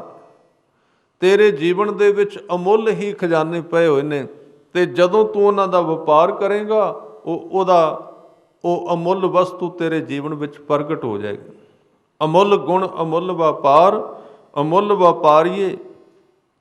ਜਿਨ੍ਹਾਂ ਨੇ ਇਸ ਜੀਵਨ ਰੂਪੀ ਹੀਰੇ ਦਾ ਵਪਾਰ ਕੀਤਾ ਹੈ, ਗੁਰੂ ਦੇ ਦੱਸੇ ਮਾਰਗ ਤੇ ਤੁਰ ਕੇ ਜਿਨ੍ਹਾਂ ਨੇ ਇਸ ਨਾਮ ਦੇ ਧਨ ਨੂੰ ਖਰੀਦਿਆ, ਉਹ ਆਪ ਵੀ ਅਮੁੱਲ ਹੋ ਗਏ। ਜੀਵਨ ਹੀ ਬਦਲ ਗਿਆ। ਜਨਮੇ ਸਨ ਇਸੇ ਤਰ੍ਹਾਂ ਸੰਸਾਰੀਆਂ ਵਾਂਗ ਕਿਸੇ ਮਾਤਾ ਪਿਤਾ ਦੇ ਘਰ, ਪਰ ਅਮੁੱਲ ਵਸਤੂ ਉਹਨਾਂ ਨੂੰ ਆਪਣੇ ਹੀ ਜੀਵਨ ਵਿੱਚੋਂ ਲੱਭ ਗਈ। ਗੁਰੂ ਨੇ ਦਿਖਾ ਦਿੱਤੀ, ਰਸਤਾ ਦੱਸ ਦਿੱਤਾ। ਅਮੁੱਲ ਗੁਣ ਅਮੁੱਲ ਵਪਾਰ, ਅਮੁੱਲ ਵਪਾਰੀਏ ਅਮੁੱਲ ਭੰਡਾਰ। ਤੇ ਫਿਰ ਉਹਨਾਂ ਕੋਲ ਇੱਕ ਅਮੋਲਕ ਭੰਡਾਰਾ ਇਕੱਠਾ ਹੋ ਜਾਂਦਾ ਹੈ। ਅਮੋਲਕ ਪੂੰਜੀ ਇਕੱਠੀ ਹੋ ਗਈ। ਬਾਦਸ਼ਾਹ ਬਣ ਗਏ, ਵੰਡਣ ਵਾਲੇ ਬਣ ਗਏ, ਦਾਤੇ ਬਣ ਗਏ। ਜਿਹੜਾ ਸ਼ਰਧਾ ਨਾਲ ਐਸੇ ਲੋਕਾਂ ਦੇ ਕੋਲੋਂ ਦੀ ਗੁਜ਼ਰਿਆ, ਉਹਨਾਂ ਦੇ ਕਈ ਜਨਮਾਂ ਦੀਆਂ ਭੁੱਖਾਂ, ਕਈ ਜਨਮਾਂ ਦੇ ਦੁੱਖ ਇੱਕ ਪਲ ਵਿੱਚ ਨਾਸ਼ ਹੋ ਗਏ, ਕਿਉਂਕਿ ਉਹਨਾਂ ਕੋਲ ਇੰਨਾ ਖਜ਼ਾਨਾ ਸੀ, ਇੰਨਾ ਨਾਮ ਸੀ। ਅਮੁੱਲ ਵਪਾਰੀਏ ਅਮੁੱਲ ਭੰਡਾਰ, ਅਮੁੱਲ ਆਵਹਿ। ਇਸ ਨਾਮ ਦੇ ਜੀਵਨ ਦੇ ਖਜ਼ਾਨੇ ਨੂੰ ਖਰੀਦਣ ਵਾਸਤੇ, ਗੁਰਬਾਣੀ ਦੇ ਧਨ ਨੂੰ ਖਰੀਦਣ ਵਾਸਤੇ ਜਿਹੜੇ ਲੋਕ ਆਉਂਦੇ ਨੇ ਉਹ ਅਮੁੱਲ ਨੇ, ਉਹਨਾਂ ਦਾ ਕੋਈ ਮੁੱਲ ਨਹੀਂ ਹੈ। ਅਮੁੱਲ ਆਵਹਿ ਅਮੁੱਲ ਲੈ ਜਾਹੇ, ਤੇ ਅਮੁੱਲ ਵਸਤੂ ਨੂੰ ਖਰੀਦ ਕੇ ਲੈ ਜਾਂਦੇ ਨੇ। ਅਮੁੱਲ ਭਾਏ ਅਮੁੱਲਾ ਸਮਾਹੇ। ਉਹਨਾਂ ਵਿੱਚ ਅਮੁੱਲ ਭਾਵਨਾ ਪੈਦਾ ਹੋ ਜਾਂਦੀ ਹੈ, ਅਮੁੱਲ ਨਾਮ ਦੇ ਵਿੱਚ ਸਮਾ ਜਾਂਦੇ ਨੇ। ਅਮੁੱਲ ਭਾਏ ਅਮੁੱਲਾ ਸਮਾਹੇ, ਅਮੁੱਲ ਧਰਮ ਅਮੁੱਲ ਦੀਵਾਨ, ਅਮੁੱਲ ਤੁਲ ਅਮੁੱਲ ਪ੍ਰਵਾਨ। ਬੜੇ ਪਿਆਰੇ ਬਚਨ ਨੇ, ਇਹ ਪੌੜੀ ਕਈ ਵਾਰੀ ਪੜ੍ਹੀ ਹੋਵੇਗੀ। ਅਮੁੱਲ ਧਰਮ, ਅਮੁੱਲ ਧਰਮ ਦੀ ਉਹਨਾਂ ਨੂੰ ਪ੍ਰਾਪਤੀ ਹੋ ਜਾਂਦੀ ਹੈ ਜਿਹਦਾ ਮੁੱਲ ਨਹੀਂ। ਸਾਧ ਸੰਗਤ, ਕੁਝ ਚੀਜ਼ਾਂ ਧਰਮ ਦੀਆਂ ਵੀ ਅਸੀਂ ਖਰੀਦ ਸਕਦੇ ਹਾਂ। ਚਿੰਨ੍ਹ ਖਰੀਦੇ ਜਾ ਸਕਦੇ ਨੇ। ਬਾਜ਼ਾਰ ਦੇ ਵਿੱਚੋਂ ਕਿਸੇ ਨੂੰ ਜਨੇਊ ਮਿਲ ਜਾਏਗਾ, ਕਿਸੇ ਨੂੰ ਆਪਣੇ ਧਰਮ ਦਾ ਕੋਈ ਧਾਗਾ, ਕੋਈ ਲਿੰਗ ਮਿਲ ਜਾਏਗਾ, ਕਿਸੇ ਨੂੰ ਆਪਣੇ ਧਰਮ ਦੇ ਕਕਾਰ ਬਾਜ਼ਾਰ ਵਿੱਚੋਂ ਮਿਲ ਜਾਣਗੇ। ਆਪੋ ਆਪਣੇ ਧਰਮ ਦੇ ਚਿੰਨ੍ਹ ਖਰੀਦੇ ਜਾ ਸਕਦੇ ਨੇ, ਧਰਮ ਨਹੀਂ ਖਰੀਦਿਆ ਜਾ ਸਕਦਾ। ਉਹ ਬੰਦੇ ਦੇ ਅੰਦਰ ਹੈ, ਉਹਨੂੰ ਪ੍ਰਗਟ ਕਰਨਾ ਮਨੁੱਖ ਨੇ। ਇਹਨਾਂ ਚਿੰਨ੍ਹਾਂ ਨੂੰ ਧਾਰਨ ਕਰਕੇ, ਇਹਨਾਂ ਚਿੰਨ੍ਹਾਂ ਨੂੰ ਜ਼ਿੰਦਗੀ ਦੇ ਵਿੱਚ ਧਾਰ ਕੇ, ਇਹਨਾਂ ਦੀ ਸੇਧ ਲੈ ਕੇ, ਇਹਨਾਂ ਦੇ ਨਾਲ ਹੋ ਕੇ, ਇਹਨਾਂ ਨੂੰ ਕਮਾ ਕੇ ਉਸ ਅੰਦਰਲੇ ਚਿੰਨ੍ਹ ਨੂੰ ਪ੍ਰਗਟ ਕਰਨਾ ਜਿਹੜਾ ਮਨੁੱਖ ਦੇ ਅੰਦਰ ਪਿਆ ਹੋਇਆ ਹੈ, ਨਾਮ ਦਾ ਚਿੰਨ੍ਹ ਜਿਹੜਾ। ਇਸ ਕਰਕੇ ਉਹ ਨਾਮ ਦਾ ਚਿੰਨ੍ਹ ਬੜਾ ਅਮੁੱਲ ਹੈ। ਅਮੁੱਲ ਧਰਮ, ਧਰਮ ਬੜਾ ਅਮੁੱਲ, ਕਿਤੋਂ ਖਰੀਦਿਆ ਨਹੀਂ ਜਾ ਸਕਦਾ। ਇਹ ਦੋ ਤਰ੍ਹਾਂ ਨਾਲ ਮਿਲਦਾ ਹੈ। ਇੱਕ ਤੇ ਧਰਮੀ ਬੰਦਾ ਅਰਦਾਸੀਆ ਹੋ ਜਾਏ, ਭਿਖਾਰੀ ਬਣ ਜਾਏ, ਮੰਗਤਾ ਬਣ ਜਾਏ, ਤੇ ਪਰਮਾਤਮਾ ਵੱਲੋਂ ਦਾਤ ਉਹਦੀ ਝੋਲੀ ਵਿੱਚ ਪੈਂਦੀ ਹੈ। ਖਰੀਦਣ ਵਾਲੀ ਤੇ ਚੀਜ਼ ਹੀ ਨਹੀਂ, ਇਹਦਾ ਮੁੱਲ ਤੇ ਅਦਾ ਹੀ ਨਹੀਂ ਕੀਤਾ ਜਾ ਸਕਦਾ। ਭਾਵੇਂ ਕਿ ਬਾਣੀ ਵਿੱਚ ਕਿਹਾ ਹੈ ਕਿ ਮਨ ਦੇ ਤੇ ਰੱਬ ਨੂੰ ਖਰੀਦ ਲੈ। ਇਹ ਤੇ ਬਚਨ ਆਉਂਦਾ ਹੈ। ਪਰ ਮਨ ਦੇ ਕੇ ਸਿਰਫ ਬੰਦੇ ਨੇ ਉਹਨੂੰ ਲੈਣ ਵਾਸਤੇ ਹੱਥ ਬਣਾਉਣੇ ਨੇ। ਉਹ ਦਾਤ ਕਿਸੇ ਚੀਜ਼ ਦੇ ਵੱਟੇ ਵਿੱਚ ਨਹੀਂ, ਕਿਸੇ ਚੀਜ਼ ਦੇ ਮੁਕਾਬਲੇ ਵਿੱਚ ਨਹੀਂ ਮਿਲ ਸਕਦੀ। ਅਮੁੱਲ ਧਰਮ ਹੈ, ਉਹਨੂੰ ਖਰੀਦਿਆ ਨਹੀਂ ਜਾ ਸਕਦਾ। ਸਿਰਫ ਜਦੋਂ ਬੰਦਾ ਆਪਣਾ ਮਨ ਸੌਂਪ ਦਿੰਦਾ ਹੈ ਤੇ ਉਹਦਾ ਆਪਣਾ ਜੀਵਨ ਹੀ ਉਸ ਅਮੁੱਲ ਧਰਮ ਨਾਲ ਭਰਿਆ ਜਾਂਦਾ। ਅਮੁੱਲ ਧਰਮ, ਅਮੁੱਲ ਦੀਵਾਨ, ਅਮੁੱਲ ਤੁੱਲ, ਅਮੁੱਲ ਪ੍ਰਵਾਨ। ਤੁੱਲ ਦਾ ਅਰਥ ਹੈ ਬਰਾਬਰ। ਜਿਸ ਦਿਨ ਗੁਰਸਿੱਖ ਗੁਰੂ ਦੇ ਬਰਾਬਰ ਤੁਲਣ ਲੱਗ ਪੈਂਦਾ ਹੈ, ਉਹਦਾ ਵਜਨ ਵੱਧ ਜਾਂਦਾ। ਖਿਆਲ ਰੱਖਣਾ, ਇਹ ਤੁਲਣਾ ਹੈ। ਤੁਲਣਾ ਕੀ ਹੈ? ਜਦੋਂ ਕਿਸੇ ਚੀਜ਼ ਨੂੰ ਤੋਲੀਏ ਤੇ ਬਰਾਬਰ ਆਵੇ, ਫਿਰ ਸਮਝੀਦਾ ਹੈ ਕਿ ਇਹ ਹੁਣ ਉਹਦੇ ਬਰਾਬਰ ਹੋ ਗਈ। ਸਿੱਖ ਜਦੋਂ ਆਉਂਦਾ ਹੈ ਉਦੋਂ ਉਹਦੇ ਵਿੱਚ ਕੋਈ ਵਜਨ ਨਹੀਂ, ਹੌਲਾਪਣ, ਬਿਲਕੁਲ ਛੋਟਾਪਣ। ਪਰ ਜਿਉਂ-ਜਿਉਂ ਉਹ ਨਾਮ ਦੇ ਖਜ਼ਾਨੇ ਨਾਲ ਭਰਿਆ ਜਾਂਦਾ ਹੈ, ਜਿਹੜਾ ਖਜ਼ਾਨਾ ਉਹਦੇ ਗੁਰੂ ਕੋਲ ਸੀ, ਉਹ ਹੀ ਖਜ਼ਾਨਾ ਉਹਦੇ ਨੇੜੇ ਆਉਂਦਾ ਗਿਆ। ਉਸੇ ਖਜ਼ਾਨੇ ਨਾਲ ਉਹ ਖੁਦ ਭਰਿਆ ਗਿਆ। ਦੋਵੇਂ ਇੱਕ ਹੋ ਗਏ, ਇੱਕੋ ਜਿਹਾ ਹੋ ਗਿਆ। ਦੋਵਾਂ ਵਿੱਚ ਫਰਕ ਹੀ ਕੋਈ ਨਹੀਂ ਰਿਹਾ। ਦੋਵੇਂ ਇੱਕੋ ਚੀਜ਼ ਦੇ ਗ੍ਰਾਹਕ, ਇੱਕੋ ਚੀਜ਼ ਦੇ ਦਾਤੇ, ਇੱਕੋ ਜਿਹਾ ਭੰਡਾਰ ਦੋਵਾਂ ਕੋਲ ਆ ਗਿਆ। ਇਸ ਤਰ੍ਹਾਂ ਉਹ ਗੁਰਸਿੱਖ ਅੰਦਰਲੇ ਖਜ਼ਾਨੇ ਦੇ ਨਾਲ ਭਰਿਆ ਗਿਆ ਤੇ ਬਰਾਬਰ ਤੁਲਣ ਲੱਗ ਪਿਆ। ਉਹਦੀ ਜ਼ਿੰਦਗੀ ਦਾ ਵਜਨ ਵੱਧ ਗਿਆ। ਅਮੁੱਲ ਤੁੱਲ, ਤੁੱਲ ਦਾ ਅਰਥ ਹੈ ਬਰਾਬਰ ਹੋਣਾ, ਤੋਲਿਆ ਜਾਣਾ, ਤੋਲ ਵਿੱਚ ਬਰਾਬਰ ਆ ਜਾਣਾ। ਅਮੁੱਲ ਤੁੱਲ, ਅਮੁੱਲ ਪ੍ਰਵਾਨ। ਤੇ ਜਦੋਂ ਵਜਨ ਕਿਸੇ ਦਾ ਗੁਰੂ ਦੇ ਬਰਾਬਰ ਆ ਜਾਂਦਾ ਹੈ, ਉਦੋਂ ਰੱਬ ਦੇ ਘਰ ਵਿੱਚ ਪ੍ਰਵਾਨ ਹੋ ਜਾਂਦਾ ਹੈ। ਉਹਦੇ ਘਰ ਵਿੱਚ ਪ੍ਰਵਾਨਗੀ ਮਿਲ ਜਾਂਦੀ ਹੈ। ਅਮੁੱਲੋ ਅਮੁੱਲ ਆਖਿਆ ਨਾ ਜਾਏ, ਆਖ ਆਖ ਰਹੇ ਲਿਵ ਲਾਏ। ਇਹ ਦਾਤਾਂ ਕਿੰਨੀਆਂ ਅਮੁੱਲ ਪਰਮਾਤਮਾ ਨੇ ਸਾਡੇ ਵਾਸਤੇ ਬਖਸ਼ੀਆਂ ਨੇ, ਇਹਨਾਂ ਦਾ ਕਿਤੇ ਵੀ ਮੁੱਲ ਨਹੀਂ ਪੈ ਸਕਦਾ, ਨਾ ਕੋਈ ਕਹਿ ਸਕਦਾ ਹੈ। ਜੇ ਕੋਈ ਕਹਿਣ ਦਾ ਯਤਨ ਕਰਦਾ ਤੇ ਉਹਦੀ ਲਿਵ ਲੱਗ ਜਾਂਦੀ ਹੈ। ਆਖ ਆਖ ਰਹੇ ਲਿਵ ਲਾਏ। ਇਹਦੇ ਵਿੱਚ ਦੋ ਬਚਨ ਕੀਤੇ। ਇੱਕ ਪਾਸੇ ਸਾਹਿਬ ਕਹਿੰਦੇ ਨੇ ਆਖਣ ਨਾਲ ਉਹਦਾ ਅੰਤ ਨਹੀਂ। ਕਈ ਵਾਰੀ ਸਾਨੂੰ ਇਉਂ ਵੀ ਸਮਝ ਆਉਣ ਲੱਗ ਪੈਂਦੀ, ਗੁਰੂ ਸਾਹਿਬ ਕਹਿੰਦੇ ਨਾ ਉਹਦਾ ਵਰਣਨ ਕਰ, ਨਾ ਉਹਨੂੰ ਆਖ, ਉਹ ਤੇ ਵੱਡਾ ਬੜਾ, ਤੂੰ ਕਿਵੇਂ ਕਹੇਂਗਾ? ਤੇਰੇ ਕਹਿਣ ਦਾ ਮੁਥਾਜ ਹੀ ਨਹੀਂ ਹੈ, ਕਿਵੇਂ ਉਹਨੂੰ ਵਿਚਾਰੇਗਾ? ਪਰ ਇੱਕ ਪੰਕਤੀ ਜਪਜੀ ਸਾਹਿਬ ਦੇ 2 ਅੱਖਰਾਂ ਵਿੱਚ ਸਤਿਗੁਰੂ ਨੇ ਇਸ ਚੀਜ਼ ਦਾ ਫੈਸਲਾ ਕਰ ਦਿੱਤਾ ਹੈ। ਕਹਿਣ ਲੱਗੇ ਜ਼ਰੂਰ ਆਖ, ਪਰ ਆਖਣ ਲੱਗਿਆਂ ਇਹ ਨਾ ਸੋਚੀ ਕਿ ਅੰਤ ਪਾ ਲਵਾਂਗਾ। ਫਿਰ ਕਹਿਣ ਦੀ ਲੋੜ ਕੀ? ਜਿਹਦਾ ਅੰਤ ਹੀ ਨਹੀਂ ਲੱਭਣਾ, ਉਹਨੂੰ ਕੀ ਕਹੀਏ, ਉਹਨੂੰ ਕੀ ਜਪੀਏ, ਉਹਨੂੰ ਕਿਉਂ ਬੋਲੀਏ? ਅੰਤ ਤੇ ਲੱਭਣਾ ਨਹੀਂ, ਅੰਤ ਤੇ ਮਿਲਣਾ ਨਹੀਂ। ਸੱਚੇ ਪਾਤਸ਼ਾਹ ਜੀ ਕਹਿੰਦੇ ਆਖੇਗਾ ਤੇ ਅੰਤ ਤਾਂ ਨਹੀਂ ਮਿਲੇਗਾ, ਪਰ ਜੇ ਤੂੰ ਆਖਦਾ ਹੀ ਗਿਆ, ਜੇ ਤੂੰ ਆਖਦਾ ਹੀ ਗਿਆ ਤੇ ਆਖ ਆਖ ਕੇ ਇੱਕ ਦਿਨ ਤੇਰੀ ਲਿਵ ਲੱਗ ਜਾਏਗੀ। ਆਖ ਆਖ ਰਹੇ ਲਿਵ ਲਾਏ। ਲਿਵ ਲਾਉਣ ਲਈ ਆਖਣਾ ਜ਼ਰੂਰੀ ਹੈ। ਜਿਨ੍ਹਾਂ ਨੇ ਆਖਿਆ, ਜਿਨ੍ਹਾਂ ਨੇ ਕਿਹਾ, ਜਿਨ੍ਹਾਂ ਨੇ ਬੋਲਿਆ, ਜਿਨ੍ਹਾਂ ਨੇ ਜਪਿਆ, ਜਪਣ ਤੋਂ ਬਾਅਦ ਹੀ ਲਿਵ ਲੱਗੀ ਹੈ। ਲਿਵ ਦਾ ਅਰਥ ਬੋਲਣਾ ਬੰਦ ਹੋ ਗਿਆ।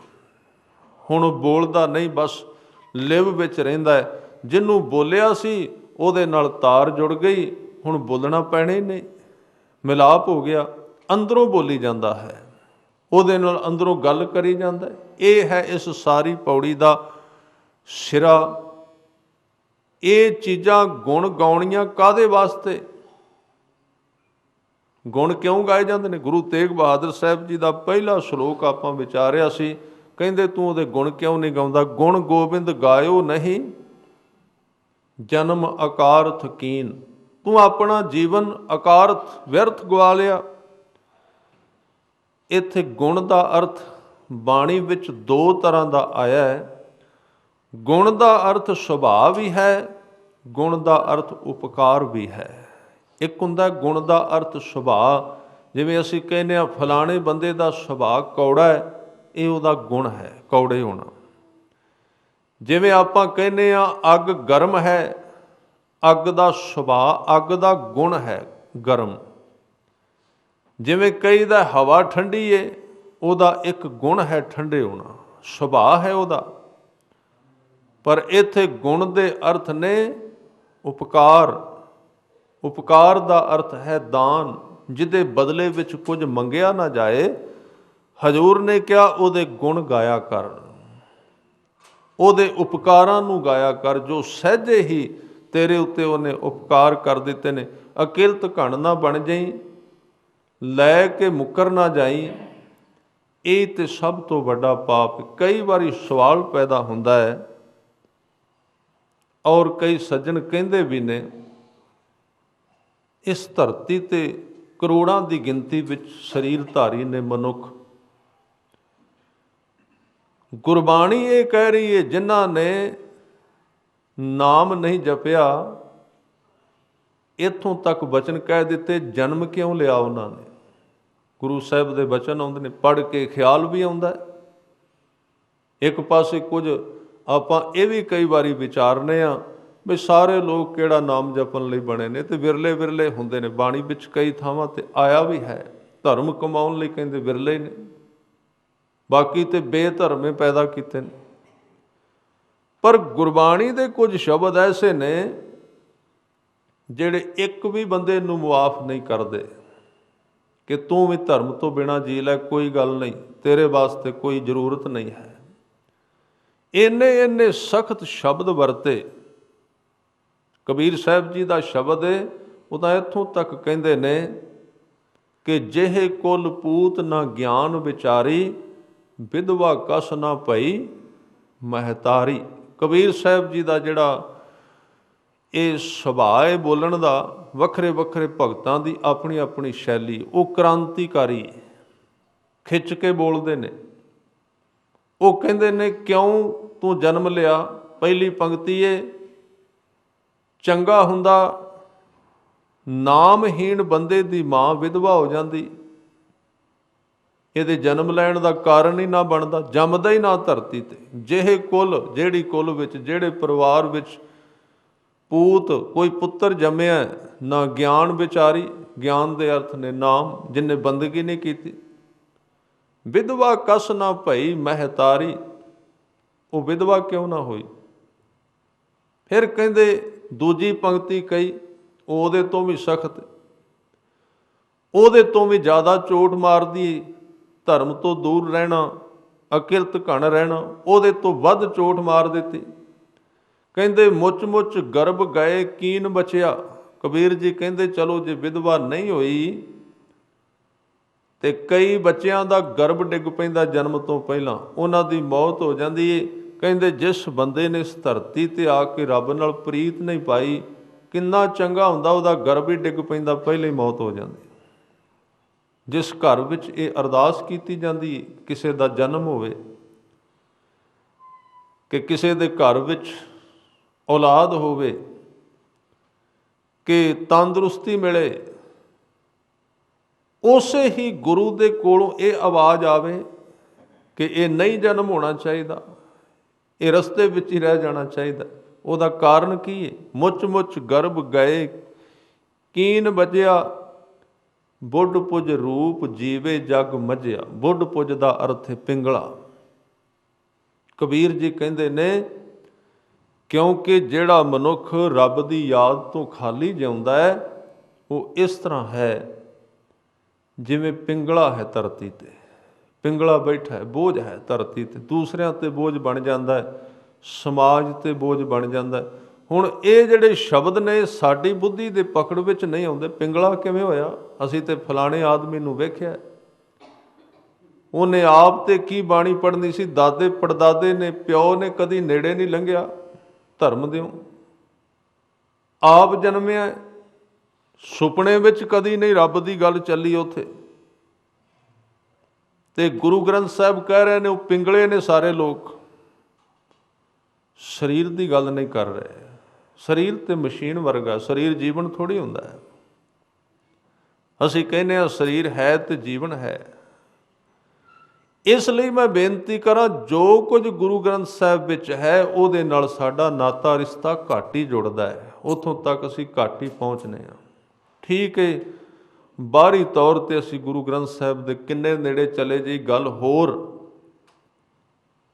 ਪਰ ਗੁਰੂ ਦੇ ਕਿਤੇ ਉਹਦੇ ਸੁਭਾਅ ਦੇ ਵੀ ਨੇੜੇ ਗਏ ਹੋਈਏ, ਇਹ ਗੱਲ ਬੜੀ ਵੱਖਰੀ ਹੋ ਗਈ, ਦੂਰ ਹੋ ਗਈ, ਤਾਲਮੇਲ ਨਹੀਂ ਬਹਿੰਦਾ। ਸਾਨੂੰ ਤੇ ਉਹ ਸਮਝ ਹੀ ਨਹੀਂ ਆਉਂਦੀ ਜੋ ਕੁਝ ਗੁਰੂ ਸਾਹਿਬ ਕਹਿ ਰਹੇ ਨੇ। ਉਹ ਇੱਕ ਬੰਦੇ ਨੂੰ ਕਹਿ ਰਹੇ ਨੇ ਜਿਹੜਾ ਰੱਬ ਦੇ ਪਿਆਰ ਤੋਂ ਖਾਲੀ ਏ। ਕਹਿਣ ਲੱਗੇ ਭਾਈ ਪਿੰਗਲਾ ਹੈ, ਨਾ ਇਹਦੇ ਹੱਥ ਨਾ ਇਹਦੇ ਪੈਰ, ਇਹ ਤੇ ਕੁਝ ਵੀ ਕਰਨ ਜੋਗਾ ਨਹੀਂ। ਤੇ ਸੰਸਾਰੀ ਕਹਿੰਦਾ ਵੀ ਕਿੱਥੇ ਨੇ ਪਿੰਗਲੇ ਜਿਹੜੇ ਨਾਮ ਤੋਂ ਖਾਲੀ ਨੇ? ਕਦੋਂ ਪਿੰਗਲੇ ਨੇ? ਤੁਰਦੇ ਨੇ, ਕੰਮ ਕਰਦੇ ਨੇ। ਹਜ਼ੂਰ ਨੇ ਕਿਹਾ ਇਹ ਜਿਹੜਾ ਕੰਮ ਕਰ ਰਿਹਾ ਹੈ ਤੇ ਮਿੱਟੀ ਦਾ ਇੱਕ ਖਿਡੌਣਾ ਹੈ, ਮਾਸ ਦੀ ਇੱਕ ਮਸ਼ੀਨ ਹੈ, ਇਹ ਜੀਵਨ ਨਹੀਂ। ਉਹ ਪਿੰਗਲੇ ਅੰਦਰੋਂ ਹੋ ਗਏ, ਉਹਨਾਂ ਦੇ ਕੋਲ ਪ੍ਰੇਮ ਦੀਆਂ ਅੱਖਾਂ ਹੀ ਨਹੀਂ, ਉਹਨਾਂ ਕੋਲ ਭਾਵਨਾ ਦੀ ਰਸਨਾ ਹੀ ਨਹੀਂ ਹੈ, ਉਹਨਾਂ ਕੋਲ ਪਰਉਪਕਾਰ ਦੇ ਹੱਥ ਹੀ ਨਹੀਂ।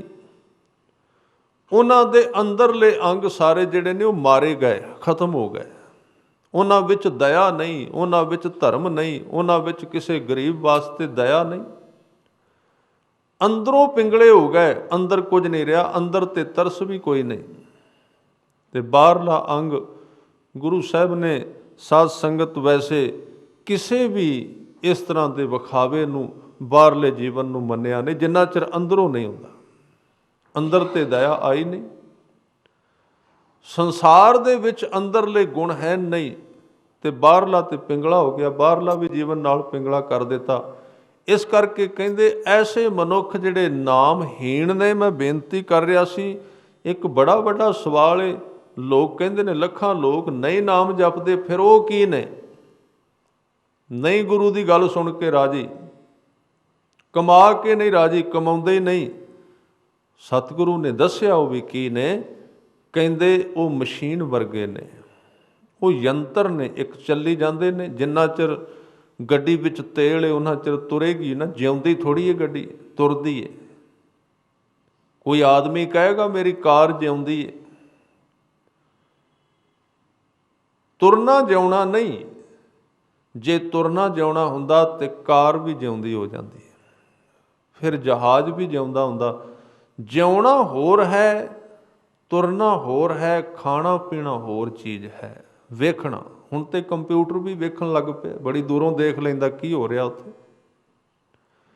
ਹੁਣ ਤੇ ਉਹ ਸੁਣਦਾ ਵੀ ਹੈ, ਕੰਮ ਵੀ ਕਰਦਾ, ਸਾਰੇ ਕੰਮ ਕਰ ਦਿੰਦਾ, ਬਿਲਕੁਲ ਠੀਕ ਠੀਕ ਕਰਦਾ, ਗਲਤ ਵੀ ਨਹੀਂ। ਅਜੇ ਜਿਉਂਦਾ ਜਾਗਦਾ ਬੰਦਾ ਕਿਤੇ ਗਲਤੀ ਕਰ ਜਾਏਗਾ, ਉਹਨੇ ਨਹੀਂ, ਉਹਨੇ ਪੂਰਾ ਮਿਣ ਕੇ ਕੰਮ ਕਰਨਾ ਹੈ। ਇਸ ਕਰਕੇ ਇਹ ਗੱਲ ਸਾਫ਼ ਸਮਝ ਲੈਣੀ ਚਾਹੀਦੀ, ਖਾਣਾ ਜਿਉਣਾ ਨਹੀਂ। ਜੇ ਖਾਣਾ ਜਿਉਣਾ ਹੁੰਦਾ ਤੇ ਮਸ਼ੀਨਾਂ ਤੇਲ ਖਾਂਦੀਆਂ ਨੇ, ਬੰਦਾ ਰੋਟੀ ਖਾਂਦਾ ਹੈ।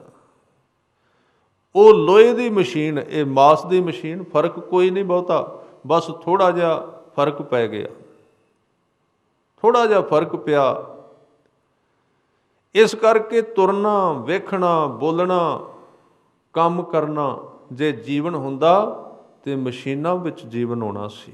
ਉਹ ਮੁਰਦਾ ਨੇ, ਉਹ ਮਰੀਆਂ ਹੋਈਆਂ ਨੇ, ਕੰਮ ਵੀ ਕਰ ਰਹੀਆਂ ਨੇ, ਖਾ ਵੀ ਰਹੀਆਂ ਨੇ, ਵੇਖ ਵੀ ਰਹੀਆਂ ਨੇ, ਬੋਲ ਵੀ ਰਹੀਆਂ, ਹੈਣ ਮੁਰਦਾ। ਗੁਰੂ ਗ੍ਰੰਥ ਸਾਹਿਬ ਨੇ ਕਿਹਾ ਬਸ ਤੂੰ ਵੀ ਉਹਨਾਂ ਮਸ਼ੀਨਾਂ ਵਿੱਚੋਂ ਇੱਕ ਮਸ਼ੀਨ ਹੀ ਬਣ ਗਿਆ। ਜਿਉਣਾ ਹੋਰ ਤੇਰੇ ਅੰਦਰ। ਜਿਉਣਾ ਇਹ ਹੈ ਕਿ ਜਿਹਨੇ ਤੈਨੂੰ ਪੈਦਾ ਕੀਤਾ ਉਹਦੇ ਨਾਲ ਪਿਆਰ, ਉਹਦਾ ਨਾਮ ਤੇਰੇ ਮਨ ਵਿੱਚ ਹੋਵੇ, ਉਹਦੀ ਯਾਦ ਬਣੇ ਤੇਰੇ ਅੰਦਰ, ਤੇ ਫਿਰ ਤੂੰ ਦੋਵਾਂ ਪਾਸੇ ਸੁਹੇਲਾ ਹੋ ਜਾਏਗਾ। ਇੱਕ ਪਾਸੇ ਤੂੰ ਅੰਦਰੋਂ ਜੀ ਪਏਗਾ ਤੇ ਫਿਰ ਉਸ ਜੀਵਨ ਦਾ ਪ੍ਰਭਾਵ ਬਾਹਰ ਵੀ ਬੜਾ ਡੂੰਘਾ ਪਏਗਾ।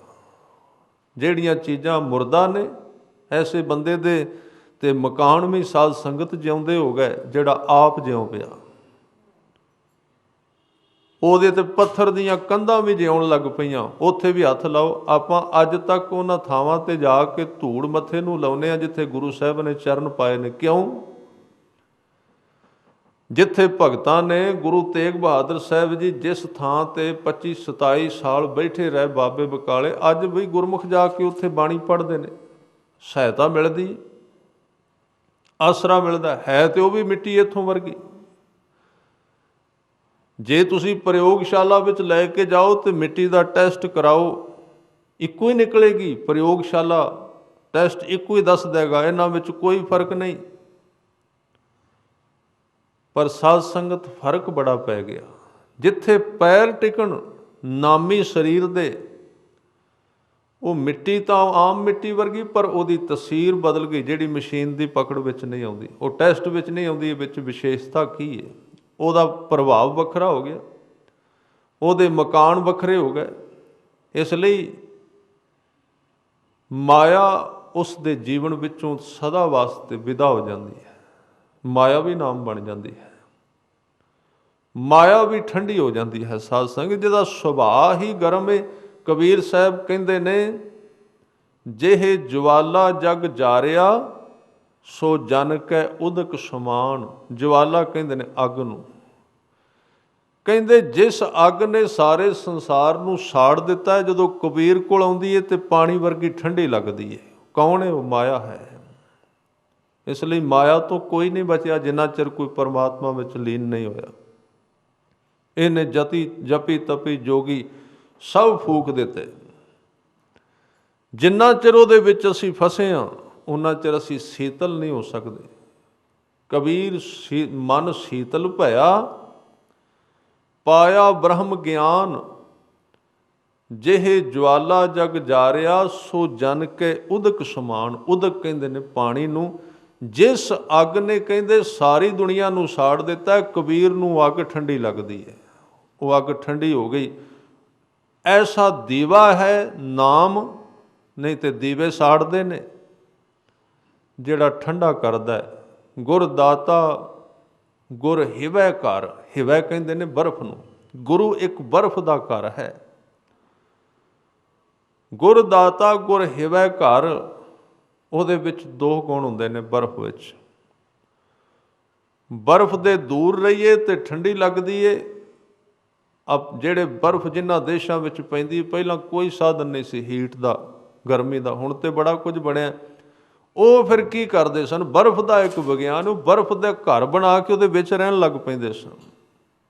ਤੇ ਜਦੋਂ ਕੋਈ ਬਰਫ਼ ਦੇ ਘਰ ਦੇ ਵਿੱਚ ਰਹਿੰਦਾ, ਉਹਦਾ ਤਾਪਮਾਨ ਗਰਮ ਹੋਣਾ ਸ਼ੁਰੂ ਹੋ ਜਾਂਦਾ ਹੈ। ਉਹਦੇ ਵਿੱਚੋਂ ਨਿੱਘ ਮਿਲਦਾ, ਇੱਕ ਖਾਸ ਡਿਗਰੀ ਤੇ ਆ ਕੇ ਉਹ ਗਰਮ ਹੋ ਜਾਂਦੀ। ਕਹਿੰਦੇ ਨੇ ਗੁਰੂ ਜੇ ਤੇ ਦੂਰ ਰਹੇਗਾ ਤੇ ਲੱਗੇਗਾ ਵੀ ਕੁਝ ਵੀ ਨਹੀਂ ਗੁਰੂ ਕੋਲ। ਦੂਰੋਂ ਦੂਰੋਂ ਵੇਖੇਗਾ ਕੀ ਹੈ, ਉਦਾਸੀ ਹੈ, ਨੀਂਦ ਆ ਜਾਂਦੀ ਹੈ। ਇੰਜ ਲੱਗੇਗਾ ਜਿਹੜੇ ਮਜਬੂਰ ਜਿਹੇ ਬੰਦੇ ਨੇ ਉਹ ਨੇ ਬਾਣੀ ਪੜ੍ਹਦੇ, ਫਸੇ ਹੋਏ ਨੇ ਵਿਚਾਰੇ। ਜਿੰਨਾ ਚਿਰ ਦੂਰੋਂ ਵੇਖਾਂਗੇ, ਬੜੇ ਲੋਕ ਵਹਿੰਦੇ ਨੇ ਦੂਰੋਂ, ਬੜੇ ਲੋਕ ਵਹਿੰਦੇ ਨੇ। ਸੱਚ ਜਾਣੋ ਸਿੱਖ ਧਰਮ ਵਿਗਿਆਨਕ ਸੀ, ਵਿਗਿਆਨਕ ਹੈ, ਇਹਦੇ ਵਿੱਚ ਬੜਾ ਵਿਗਿਆਨ ਹੈ। ਪਰ ਅਸੀਂ ਸਿੱਖ ਧਰਮ ਨੂੰ ਵੀ ਉਸੇ ਤਰ੍ਹਾਂ ਸਮਝ ਲਿਆ ਜਿਵੇਂ ਪੁਰਾਣੇ ਧਰਮਾਂ ਜਿਨ੍ਹਾਂ ਵਿੱਚੋਂ ਕੱਢਿਆ ਸੀ। ਵੇਦੀ ਵੇਦ ਪੜ੍ਹ ਰਿਹਾ, ਪਾਠੀ 4 ਵੇਦ ਪੜ੍ਹਦਾ, ਪੰਡਤ ਜੀ ਬੁਲਾਏ ਨੇ, ਉਹ ਸੰਸਕ੍ਰਿਤ ਪੜ੍ਹੀ ਜਾਂਦੇ ਨੇ। ਸੁਣਨ ਵਾਲਿਆਂ ਨੂੰ ਪਤਾ ਵੀ ਨਹੀਂ ਕੀ ਕੰਮ, ਤੇ ਅਸੀਂ ਵੀ ਉਹੀ ਫੜ ਲਿਆ। ਅਸੀਂ ਵੀ ਕਹਿੰਦੇ ਹਾਂ ਅਖੰਡ ਪਾਠ ਕਰਾਉਣਾ ਤੇ ਗੁਰੂ ਨੂੰ ਘਰੋਂ ਘੱਲ ਦੇਣਾ ਪਰਤ ਕੇ, ਕੋਈ ਉਹ ਜੀਵਨ ਵਿੱਚ ਉਪਦੇਸ਼ ਨਹੀਂ ਧਾਰਨ ਕਰਨਾ। ਅਸੀਂ ਵੀ ਉਹ ਪ੍ਰਬੰਧ ਕਰ ਰਹੇ ਹਾਂ। ਲੋਕ ਸੋਚਦੇ ਨੇ ਇਹ ਤੇ ਵਿਹਲੇ ਲੋਕਾਂ ਦਾ ਕੰਮ, ਅੱਕੇ ਹੋਏ ਲੋਕਾਂ ਦਾ ਕੰਮ ਹੈ, ਜਿਨ੍ਹਾਂ ਨੂੰ ਹੋਰ ਨਹੀਂ ਕੰਮ ਮਿਲਦਾ। ਉਹ ਕਹਿੰਦੇ ਇੱਧਰ ਤੁਰੇ, ਦੂਜਾ ਕਿਉਂ ਆਏ? ਪਰ ਇਹ ਦੂਰੋਂ ਵੇਖ ਰਹੇ ਹਾਂ ਤਾਂ ਲੱਗਦਾ ਹੈ। ਦੂਰੋਂ ਵੇਖੀਏ ਤੇ ਇਸੇ ਤਰ੍ਹਾਂ ਹੀ ਲੱਗੇਗਾ। ਗੁਰੂ ਗੁਰਬਾਣੀ, 5 ਬਾਣੀਆਂ, 5 ਕਕਾਰ, ਗੁਰੂ ਕਾ ਉਪਦੇਸ਼, ਗੁਰੂ ਗ੍ਰੰਥ ਸਾਹਿਬ ਜੀ ਦੀ ਬਾਣੀ, ਕੀਰਤਨ ਕਥਾ, ਇਹ ਦੂਰੋਂ ਦੂਰੋਂ ਵਹਿੰਦੇ ਰਵਾਂਗੇ ਤੇ ਸਾਧ ਸੰਗਤ ਵੈਸੇ ਹੀ ਲੱਗੇਗਾ ਜਿਵੇਂ ਬਰਫ਼ ਲੱਗਦੀ। ਗੁਰ ਦਾਤਾ ਗੁਰ ਹਿਵੈ ਘਰ। ਹਿਵ ਦੇ ਅਰਥ ਨੇ ਬਰਫ਼। ਪਰ ਕਹਿੰਦੇ ਸੱਜਣਾ ਥੋੜ੍ਹਾ ਜਿਹਾ ਨੇੜੇ ਤੇ ਆ ਕੇ ਵੇਖ। ਨੇੜੇ ਆਏਗਾ ਤੇ ਫਿਰ ਪਤਾ ਲੱਗੇਗਾ ਇਹਦੇ ਵਿੱਚ ਕਿਹੜਾ ਸਰੂਰ ਹੈ, ਕਿਹੜਾ ਰਸ ਹੈ, ਕਿਹੜਾ ਆਨੰਦ ਹੈ। ਇਹ ਤੇ ਛੋਟਾ ਜਿਹਾ ਸਿਧਾਂਤ ਹੈ। ਸਾਧ ਸੰਗਤ ਹੈ ਤੇ ਝੂਠੀ ਸ਼ਰਾਬ, ਝੂਠਾ ਨਸ਼ਾ। ਜਦੋਂ ਕੋਈ ਸ਼ਰਾਬ ਪੀਂਦਾ ਹੈ ਤੇ ਤੁਸੀਂ ਵੇਖਿਆ ਹੋਵੇਗਾ ਅੱਖਾਂ ਬੰਦ ਕਰਕੇ ਬੜਾ ਮੂੰਹ ਤੇ ਵੱਟ ਜਿਹਾ ਪਾ ਕੇ ਪੀਂਦਾ ਹੈ। ਪੁੱਛੋ ਜੀ ਕਿਉਂ? ਕਹਿੰਦੇ ਕੌੜਾ ਬਹੁਤ ਹੈ। ਕੌੜਾ ਤੇ ਬਹੁਤ ਹੈ, ਫਿਰ ਪੀਂਦੇ ਕਿਉਂ? ਕਹਿਣ ਲੱਗੇ ਇੱਕ ਵਾਰੀ ਕੌੜਾ ਲੱਗਦਾ, ਫਿਰ ਜਦੋਂ ਅੰਦਰ ਜਾਂਦਾ ਹੈ ਥੋੜ੍ਹੇ ਜਿਹਾ ਫੁਰਨੇ ਰੁਕ ਜਾਂਦੇ ਨੇ, ਖੁਸ਼ੀ ਕਹਿੰਦੇ ਆਉਂਦੀ ਹੈ। ਮੈਂ ਇਹ ਨਹੀਂ ਕਹਿ ਰਿਹਾ ਵੀ ਉਹ ਖੁਸ਼ੀ ਲਿਆਉਣ ਵਾਲੀ ਚੀਜ਼ ਹੈ, ਸਿਰਫ ਉਦਾਹਰਨ ਦੇ ਰਿਹਾ ਕਿ ਉਹਦੀ ਵੀ ਸ਼ੁਰੂਆਤ ਕੌੜੇਪਣ ਤੋਂ ਹੈ। ਬੰਦੇ ਨੂੰ ਪਤਾ ਇਸ ਕੌੜੇਪਣ ਤੋਂ ਅੱਗੇ ਕੀ ਆਏਗਾ। ਤੇ ਜਿਹੜਾ ਏਡਾ ਵੱਡਾ ਰਸ ਹੈ ਜਿਹਦੇ ਅੱਗੇ ਸਾਰੀ ਦੁਨੀਆ ਦੇ ਰਸ ਫਿੱਕੇ ਪੈ ਜਾਂਦੇ ਨੇ, ਉਹਦੀ ਸ਼ੁਰੂਆਤ ਮਿੱਠੀ ਹੋਵੇ ਕਿਵੇਂ ਹੋ ਸਕਦਾ ਹੈ? ਉਹਦੀ ਸ਼ੁਰੂਆਤ ਕੌੜੀ ਹੁੰਦੀ ਹੈ। ਆ ਜਿਹੜਾ ਥੋੜ੍ਹਾ ਜਿਹਾ ਸਾਨੂੰ ਲੱਗਦਾ, ਉਹ ਤੇ ਗੁਰੂ ਕਈ ਵਾਰੀ ਕਿਰਪਾ ਕਰਕੇ ਵਿਖਾਉਂਦਾ ਹੈ ਵੀ ਇਹਦਾ ਭਰੋਸਾ ਵੱਜ ਜਾਏ ਵੀ ਇਹਦੇ ਵਿੱਚ ਵੀ ਮਿਠਾਸ ਹੈ। ਇਸ ਲਈ ਕਹਿੰਦੇ ਨੇੜੇ ਆ ਕੇ ਵੇਖ। ਜਿੱਦਣ ਤੂੰ ਨੇੜੇ ਆ ਕੇ ਵੇਖਿਆ ਉਦਣ ਤੇ ਭਿਖਾਰੀ ਦਿਸਣਗੇ ਬਾਦਸ਼ਾਹ ਵੀ। ਉਦਣ ਤੇ ਹੱਸਦੇ ਹੋਏ ਲੋਕਾਂ ਦੇ ਵਿੱਚੋਂ ਕਿਸੇ ਗਹਿਰੇ ਦੁੱਖ ਦੀ ਖਬਰ ਮਿਲਣੀ ਸ਼ੁਰੂ ਹੋ ਜਾਏਗੀ ਸੰਸਾਰ ਵਿੱਚੋਂ ਕਿ ਜਿਹੜੇ ਹੱਸ ਰਹੇ ਨੇ ਇਹ ਹੱਸ ਨਹੀਂ ਰਹੇ। ਪਤਾ ਲੱਗ ਜਾਏਗਾ ਉਸ ਦਿਨ ਤੇ ਸ਼ਹਿਨਾਈਆਂ ਵਿੱਚੋਂ, ਵਾਜਿਆਂ ਦੇ ਵਿੱਚੋਂ ਬਹੁਤ ਕੁਝ ਹੋਰ ਦਿਸੇਗਾ ਕਿ ਇਹ ਸ਼ਹਿਨਾਈਆਂ ਤੇ ਵਾਜੇ ਕਈ ਵਾਰੀ ਵੱਜੇ, ਅਖੀਰ ਨੂੰ ਖਤਮ ਹੋ ਗਏ। ਫਿਰ ਬੰਦਾ ਕਿਸੇ ਉੱਚੇ ਸੰਗੀਤ ਦੀ ਖੋਜ ਕਰ ਲੈਂਦਾ ਹੈ ਜਿਸ ਦੀ ਤਾਰ ਵਾਰ-ਵਾਰ ਨਹੀਂ ਕੱਸਣੀ ਪੈਂਦੀ, ਜੋ ਕੱਸੀ ਹੋਈ ਰਹਿੰਦੀ ਹੈ। ਉਸ ਦੁਨੀਆ ਦੀ ਖੋਜ ਕਰਨ ਲੱਗ ਪੈਂਦਾ ਹੈ ਜਿੱਥੇ ਸਾਜ਼ ਨਹੀਂ ਲਿਆਉਣੇ ਪੈਂਦੇ, ਜਿਸ ਥਾਂ 'ਤੇ ਉਪਰਾਲਾ ਨਹੀਂ ਕਰਨਾ ਪੈਂਦਾ, ਜਿੱਥੇ ਇਹ ਨਹੀਂ ਖਤਰਾ ਰਹਿੰਦਾ ਕਿ ਇਹ ਸਾਰਾ ਕੁਝ ਕਿਤੇ ਖਤਮ ਨਾ ਹੋ ਜਾਏ। ਉਹਨੂੰ ਕਹਿੰਦੇ ਨੇ ਅਖੀਰਲੀ ਮੰਜ਼ਿਲ ਜੀਵਨ ਦੀ। ਉਹਨੂੰ ਪ੍ਰਾਪਤ ਕਰਨ ਦਾ ਤਰੀਕਾ ਹੀ ਤੇ ਗੁਰੂ ਸਾਹਿਬ ਨੇ ਦੱਸਿਆ। ਇਸ ਕਰਕੇ ਗੁਰਦੀਪਕ ਤੇ ਹਲੋਏ। ਕਬੀਰ ਸਾਹਿਬ ਕਹਿੰਦੇ ਨੇ ਕਬੀਰ ਮਨ ਸੀਤਲ ਭਇਆ ਪਾਇਆ ਬ੍ਰਹਮ ਗਿਆਨ। ਜੋ ਕੁਝ ਗੁਰੂ ਤੇਗ ਬਹਾਦਰ ਸਾਹਿਬ ਜੀ ਕਹਿ ਰਹੇ ਨੇ, ਤਨ ਹੈ, ਧਨ ਹੈ, ਧਾਮ ਹੈ। ਤਿੰਨ ਚੀਜ਼ਾਂ ਉਹਨੇ ਤੈਨੂੰ ਦਿੱਤੀਆਂ। ਤਨ ਦਿੱਤਾ, ਧਨ ਦਿੱਤਾ ਤੇ ਧਾਮ ਦਿੱਤਾ। ਧਾਮ ਦੇ ਅਰਥ ਨੇ ਘਰ। ਰਾਮ ਨਾਮ ਪਰਮ ਧਾਮ, ਇਹ ਪਰਮ ਧਾਮ ਦੇ ਦਿੱਤਾ। ਹੁਣ ਇਹ ਘਰ ਦੇ ਵਿੱਚੋਂ ਵੀ ਕਿਸੇ ਹੋਰ ਘਰ ਦੀ ਖਬਰ ਮਿਲਣ ਲੱਗ ਪਈ। ਹੁਣ ਇਸ ਮਾਇਆ ਦੇ ਵਿੱਚੋਂ ਵੀ ਪਰਮਾਤਮਾ ਦੀ ਸੁਗੰਧੀ ਆਉਣ ਲੱਗ ਪਈ। ਹੁਣ ਇਹ ਜਿਹੜਾ ਸਰੀਰ ਬਾਹਰੋਂ ਲੱਗਦਾ ਸੀ ਕਾਮ, ਕ੍ਰੋਧ, ਲੋਭ, ਮੋਹ, ਹੰਕਾਰ ਨਾਲ ਭਰਿਆ ਹੋਇਆ, ਈਰਖਾ ਦਵੈਸ਼ ਨਾਲ ਹੀ ਭਰਿਆ ਹੋਇਆ, ਇਸੇ ਹੀ ਸਰੀਰ ਦੇ ਵਿੱਚੋਂ ਜਦੋਂ ਗੁਰਸਿੱਖ ਨੇ ਗੁਰੂ ਚਰਨਾਂ ਵਿੱਚ ਜੁੜ ਕੇ ਗੁਰੂ ਦੇ ਹੁਕਮ ਵਿੱਚ ਰਹਿ ਕੇ ਜੀਵਨ ਦੀ ਕਮਾਈ ਕੀਤੀ, ਇਸ ਸਰੀਰ ਵਿੱਚੋਂ ਪ੍ਰੇਮ ਦੀ ਇੱਕ ਲਾਟ ਨਿਕਲੀ। ਪ੍ਰੇਮ ਦੀ ਦੁਨੀਆ ਸ਼ੁਰੂ ਹੋ ਗਈ, ਪਰਮਾਤਮਾ ਦੇ ਰਸਤੇ ਖੁੱਲ੍ਹ ਗਏ। ਇਸ ਲਈ ਗੁਰੂ ਤੇਗ ਬਹਾਦਰ ਸਾਹਿਬ ਪਾਤਸ਼ਾਹ ਜੀ ਇਸ ਬਚਨ ਵਿੱਚ ਇੱਕ ਬੜਾ ਵੱਡਾ ਆਪਣੀ ਜ਼ਿੰਦਗੀ ਦਾ ਗਹਿਰਾ ਵਿਗਿਆਨ ਦੱਸ ਰਹੇ ਨੇ। ਤਨ ਧਨ ਜਿਹ ਤੋ ਕੋ ਦਿਓ। ਗੁਰੂ ਤੇਗ ਬਹਾਦਰ ਸਾਹਿਬ ਕਹਿੰਦੇ ਧਨ ਤੋਂ ਦੌੜੀ ਨਾ, ਭੱਜੀ ਨਾ, ਤਨ ਤੋਂ ਵੀ ਭੱਜੀ ਨਾ। ਇਹਦੇ ਵਿੱਚ ਵੇਖ ਕੀ ਹੈ, ਇਹਦਾ ਇਸਤੇਮਾਲ ਕਰ, ਇਹਨੂੰ ਵਰਤ ਚੰਗੀ ਤਰ੍ਹਾਂ, ਇਹਦੇ ਵਿੱਚੋਂ ਉਹਦੀ ਖੋਜ ਕਰ। ਪਦਾਰਥ ਦੇ ਵਿੱਚੋਂ ਪਰਮਾਤਮਾ ਲੱਭ। ਵੇਖ ਇਹ ਬਣਾਇਆ ਕਿੰਨੇ ਹੈ, ਇਹਦਾ ਕਰਤਾ ਕੌਣ ਹੈ, ਕੌਣ ਹੈ ਘੜਨ ਵਾਲਾ। ਆਖਰ ਤੇ ਜੋ ਚੀਜ਼ ਬਣੀ ਹੈ ਉਹਦਾ ਕੋਈ ਬਣਾਉਣ ਵਾਲਾ ਹੈ। ਅੱਜ ਤੱਕ ਕੋਈ ਚਿੱਤਰ ਐਸਾ ਹੈ ਧਰਤੀ ਤੇ ਜਿਹਦੇ ਪਿੱਛੇ ਇੱਕ ਚਿੱਤਰਕਾਰ ਦੇ ਹੱਥ ਨਹੀਂ। ਚਿੱਤਰਕਾਰ ਹੈ ਤੇ ਤਾਂ ਚਿੱਤਰ ਹੈ। ਅੱਜ ਤੱਕ ਕੋਈ ਮੂਰਤੀ ਐਸੀ ਵੇਖੀ ਜਿਸ ਮੂਰਤੀ ਦੇ ਪਿੱਛੇ ਮੂਰਤੀਕਾਰ ਨਾ ਹੋਵੇ। ਉਹ ਦਿਸ ਪਏਗਾ ਜਿਹਦੀ ਅੱਖ ਖੁੱਲੀ ਹੈ। ਜੇ ਤੇ ਕੋਈ ਸੁੱਤਾ ਹੈ ਫਿਰ ਤਾਂ ਇਕੱਲੀ ਮੂਰਤੀ ਦਿਸੇਗੀ। ਮੂਰਤੀ ਵੇਖ ਆਇਆ, ਬਹੁਤ ਸੋਹਣੀ ਹੈ, ਫੁੱਲ ਵੀ ਪਾ ਹੁੰਦੇ ਨੇ ਲੋਕ, ਚੌਂਕ ਵਿੱਚ ਮੂਰਤੀ ਖੜੀ ਹੁੰਦੀ, ਉਹਨੂੰ ਸਿਰਫ ਮੂਰਤੀ ਦਿਸੀ। ਜਿਹਦਾ ਮਨ ਜਾਗਿਆ ਸੀ ਉਹਨੇ ਮੂਰਤੀ ਦੇ ਪਿੱਛੇ ਮੂਰਤੀਕਾਰ ਨੂੰ ਵੇਖਿਆ, ਜਿਹਨੇ ਮੂਰਤੀ ਘੜੀ ਹੈ, ਬਣਾਈ ਹੈ। ਜਿਹੜਾ ਸੁੱਤਾ ਹੋਇਆ ਉਹਨੂੰ ਤੇ ਸੰਸਾਰ ਵਿੱਚੋਂ ਸੰਸਾਰ ਹੀ ਦਿਸੇਗਾ ਵੀ ਆ ਜਿਹੜੇ ਸਰੀਰ ਨੇ ਘੜੇ ਨੇ, ਸਰੀਰ ਵੇਖੋ ਕਿੰਨੇ ਸੋਹਣੇ ਨੇ, ਕੋਈ ਕਿਹੜੇ ਰੰਗ ਦਾ, ਕੋਈ ਕਿਹੜੇ ਰੰਗ ਦਾ। ਉਹਨੂੰ ਤੇ ਇੱਥੋਂ ਇਹ ਦਿਸੇਗਾ, ਉਹ ਕਹੇਗਾ ਸੰਸਾਰ ਹੈ ਹੀ ਕੀ ਆ, ਵੇਖੋ ਸਾਹਮਣੇ ਹੈ ਸੰਸਾਰ। ਧਰਮੀ ਬੰਦੇ ਦੀ ਕੀ ਨਿਸ਼ਾਨੀ ਹੈ? ਉਹਦੀ ਅੱਖ ਖੁੱਲ ਗਈ, ਉਹਨੇ ਇਹ ਵੇਖਿਆ ਵੀ ਸੰਸਾਰ ਤੇ ਬੜਾ ਸੋਹਣਾ ਹੈ, ਇਹਦੇ ਪਿੱਛੇ ਕੋਈ ਖੜਾ ਜਿਹਨੇ ਇਹਨੂੰ ਬਣਾਇਆ ਹੈ, ਕੋਈ ਬਣਾਉਣ ਵਾਲਾ। ਜਿਹਨੂੰ ਬਣਾਉਣ ਵਾਲਾ ਲੱਭ ਗਿਆ, ਬਣੀ ਹੋਈ ਚੀਜ਼ ਉਹਦੇ ਹੱਥਾਂ ਵਿੱਚ ਆ ਗਈ। ਬਣਾਉਣ ਵਾਲਾ ਮਿਲ ਗਿਆ, ਬਣੀ ਹੋਈ ਚੀਜ਼ ਉਹਦੇ ਹੱਥਾਂ ਵਿੱਚ ਆ ਗਈ। ਅਸੀਂ ਬਣੀਆਂ ਹੋਈਆਂ ਚੀਜ਼ਾਂ ਨੂੰ ਪਕੜਨ ਦਾ ਯਤਨ ਕਰਨੇ ਆ, ਬਣਾਉਣ ਵਾਲੇ ਨੂੰ ਪਾਸੇ ਕਰਨਾ ਚਾਹੁੰਦੇ ਆ। ਇਸ ਕਰਕੇ ਕਈ ਜਨਮ ਹੋ ਗਏ ਵਸਤੂਆਂ ਨੂੰ ਫੜਦਿਆਂ, ਫਿਰ ਛੁੱਟ ਜਾਂਦੀਆਂ ਨੇ।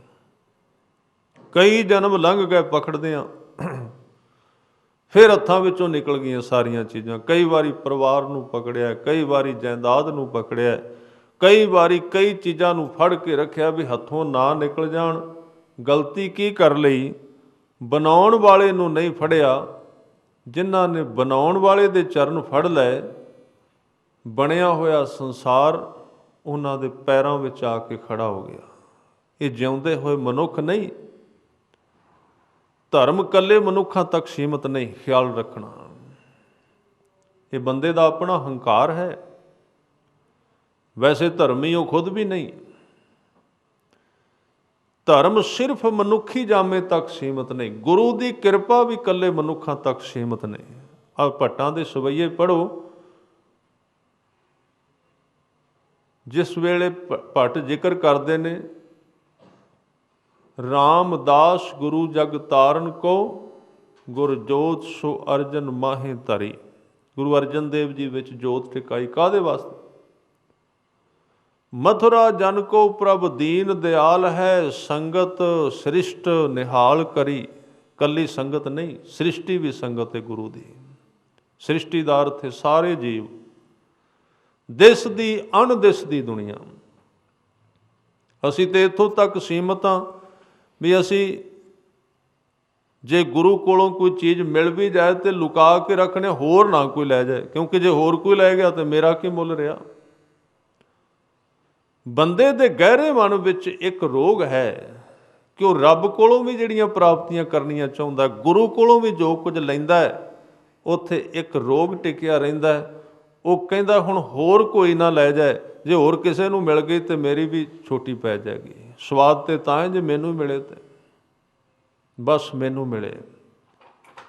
ਇਸ ਕਰਕੇ ਪਰਮਾਤਮਾ ਦਾ ਐਸੇ ਧਰਮਾਂ ਨਾਲ ਕੋਈ ਵਾਸਤਾ ਨਹੀਂ, ਕੋਈ ਲੈਣਾ ਦੇਣਾ ਨਹੀਂ ਹੈ। ਪਰਮਾਤਮਾ ਅਧਿਕਾਰ ਕਰਨ ਵਾਲੀ ਬਿਰਤੀ ਦੇ ਨੇੜਿਓਂ ਵੀ ਨਹੀਂ ਲੰਘਿਆ ਕਦੀ, ਜਿਹੜਾ ਚਾਹੁੰਦਾ ਮੈਂ ਹੀ ਬਣਾ, ਹੋਰ ਕੋਈ ਰਵੇ ਨਾ।